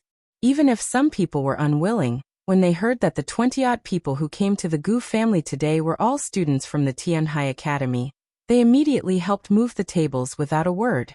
It wasn't until they were all set up that the 20 or so students reacted. It seemed like they had been tricked. Especially the few people who followed Qi. They had seen how powerful Miss Gu was last time, and should have known her personality long ago. With her intelligence, what big problem could make her frown? She had set up a trap for them. Gu Yundong arranged seats for them and immediately relaxed. She clapped her hands and whispered to Lu Wei, "Thank you. Hee, I did well, didn't I?" Lu Wei was very pleased with himself. Then he felt that something was wrong. Luan, who was standing not far away, sighed. Young master, did you forget that you came to settle scores with Miss Gu? Previously, when you saw Aunt Ku, you swore that you'd settle the scores. Why didn't you count the scores and help her for nothing? Because there were so many people in the family, Gu Yundong did not ask them for help for nothing. After all, they were all her father's classmates, so she had to build a good relationship with them. Therefore, she personally went to the market to pick fresh fruits and vegetables and returned with chicken, duck and fish. As soon as she entered, she prepared a few plates of fruits and asked Shuirong to send them over. She even poured white sugar water for them, and even made a bowl of double-skim milk for each of them. These were foods that the children highly recommended. Seeing the white and tender double-skim milk, these students were stunned. They had never eaten it before. What was this? Even Lu Wei had never eaten it before, but it was obvious that it was good stuff. Didn't they see that Yunka was already digging and eating with a spoon? When the smooth and tender thing entered their mouths, everyone could not help but widen their eyes. Delicious. Zhou Guang could not help but ask, Miss Gu, could it be that this will be sold in the shop? Gu Yundong shook his head. This is not for sale. It's not easy to keep. Our shop sells things that can be preserved for a period of time. Zhou Guang's eyes lit up. Then, before he could finish speaking, Lu Wei immediately interrupted him loudly. Sell me the recipe. Sell me the recipe. I'll sell it in Jinxiu restaurant. Zhou Guang turned to look at him angrily. This was too unethical. He was the one who thought of it first. Gu Yundong laughed. All right, I'll tell you how to make it later. Lu Wei immediately became happy. His father even said that he was brainless. Just wait. When he got this recipe and sold it in the restaurant later, it would definitely become very popular, and his business would rise to another level. The other students couldn't wait to eat. They were all students and didn't really care about doing business. If you find any errors, ads pop up, ads redirect, broken links, non-standard content, etc., please let us know report so we can fix it as soon as possible. Chapter 664. Lu Wei's marriage. Lu Wei was stunned and felt a little guilty. He took a small step back. Why, you've been to the Lu family? Yes, and then I heard something. Lu Wei turned around and left. I still have something to do. I'll take my leave first. However, just as he turned around, he was pulled back by Xiao Qingyuan. Gu Yundong was curious. What did you hear? She really thought that Lu Wei had rushed over in such a rage, because they had not told him about coming to the prefectural city. So it wasn't. Xiao Qingyuan glanced at Lu Wei and said, Old Master Lu was arranging a wife for Lu Wei. He was unwilling, so he fled to the prefectural city. Gu Yundong was stunned and looked at Lu Wei in surprise. Lu Wei was 18 years old this year, 2 years younger than Xiao Qingyuan. Usually, in this era, 15 or 16-year-olds should get married. Didn't you see that Tao Xing and Peng Zhongfei, who were about the same age as him, already had many wives and concubines? Lu Wei's family background was good, and it wasn't like he couldn't afford a wife. His situation was also different from Xiao Qingyuan's, so why was he unwilling? Could it be that he liked men? Gu Yundong's imagination started to run wild. He looked at Lu Wei warily. This guy liked to stick to Xiao Qingyuan. Could it be that he had other thoughts? Lu Wei didn't notice the look in her eyes. He just said with a long face, You don't understand my pain at all. What pain? My father thinks that I'm too jumpy and unruly, so he wants to find a fierce woman to control me. Lu Wei simply wanted to die. Do you think he's my biological father? How can he harm his son like this? Is there anyone like him? Gu Yundong blinked. Well, old Master Liu's idea was indeed very strange. However, what she did not know was that she was the one who gave old Master Lu such a thought. Lu Wei was especially mischievous when he was young. When he grew up, he didn't get any better. A few years ago, when he reached the age of marriage, his family had arranged many marriages for him. In the end, he sabotaged them all. Old Master Lu was so angry that he did not want to care about his son. Later, when he met Gu Yundong, he watched helplessly as his son obediently listened to Gu Yundong. He suddenly had a plan, and felt that he had finally found a woman who could subdue his son. At that time, old Master Lu even wanted Lu Wei to marry Gu Yundong. Unfortunately, she had Xiao Qingyuan by her side, and he was watching her too closely. So he could only look for other people, but there were too few girls like Gu Yundong. Those who were worthy of his family background were too dignified and not fierce enough. For those who were fierce enough, their family background was not good enough. Gu Yundong was poor at first, but she was capable. If she had a strong temper and was not capable, and did not have a family background, old Master Lu would still feel that he had wronged his son. Hence, after half a year, he finally found one. However, his son didn't cooperate and actually ran away. Old Master Lu was so angry that he almost fell sick. Gu Gu Yundong was enlightened after hearing this. She sympathized with Lu Wei. In ancient times, parents had always been in charge of marriage. For someone like Lu Wei, it was already good enough that his father didn't use him for business alliance. In short, he'll hide in the prefectural city for now. He'll return after this storm passes. Besides, aren't you opening in a few days? He'll help you. After saying that, Lu Wei quickly threw this matter to the back of his mind and went to work happily. Luan watched from the beginning to the end and complained in his heart, "Young master, didn't you say that you would settle scores with them?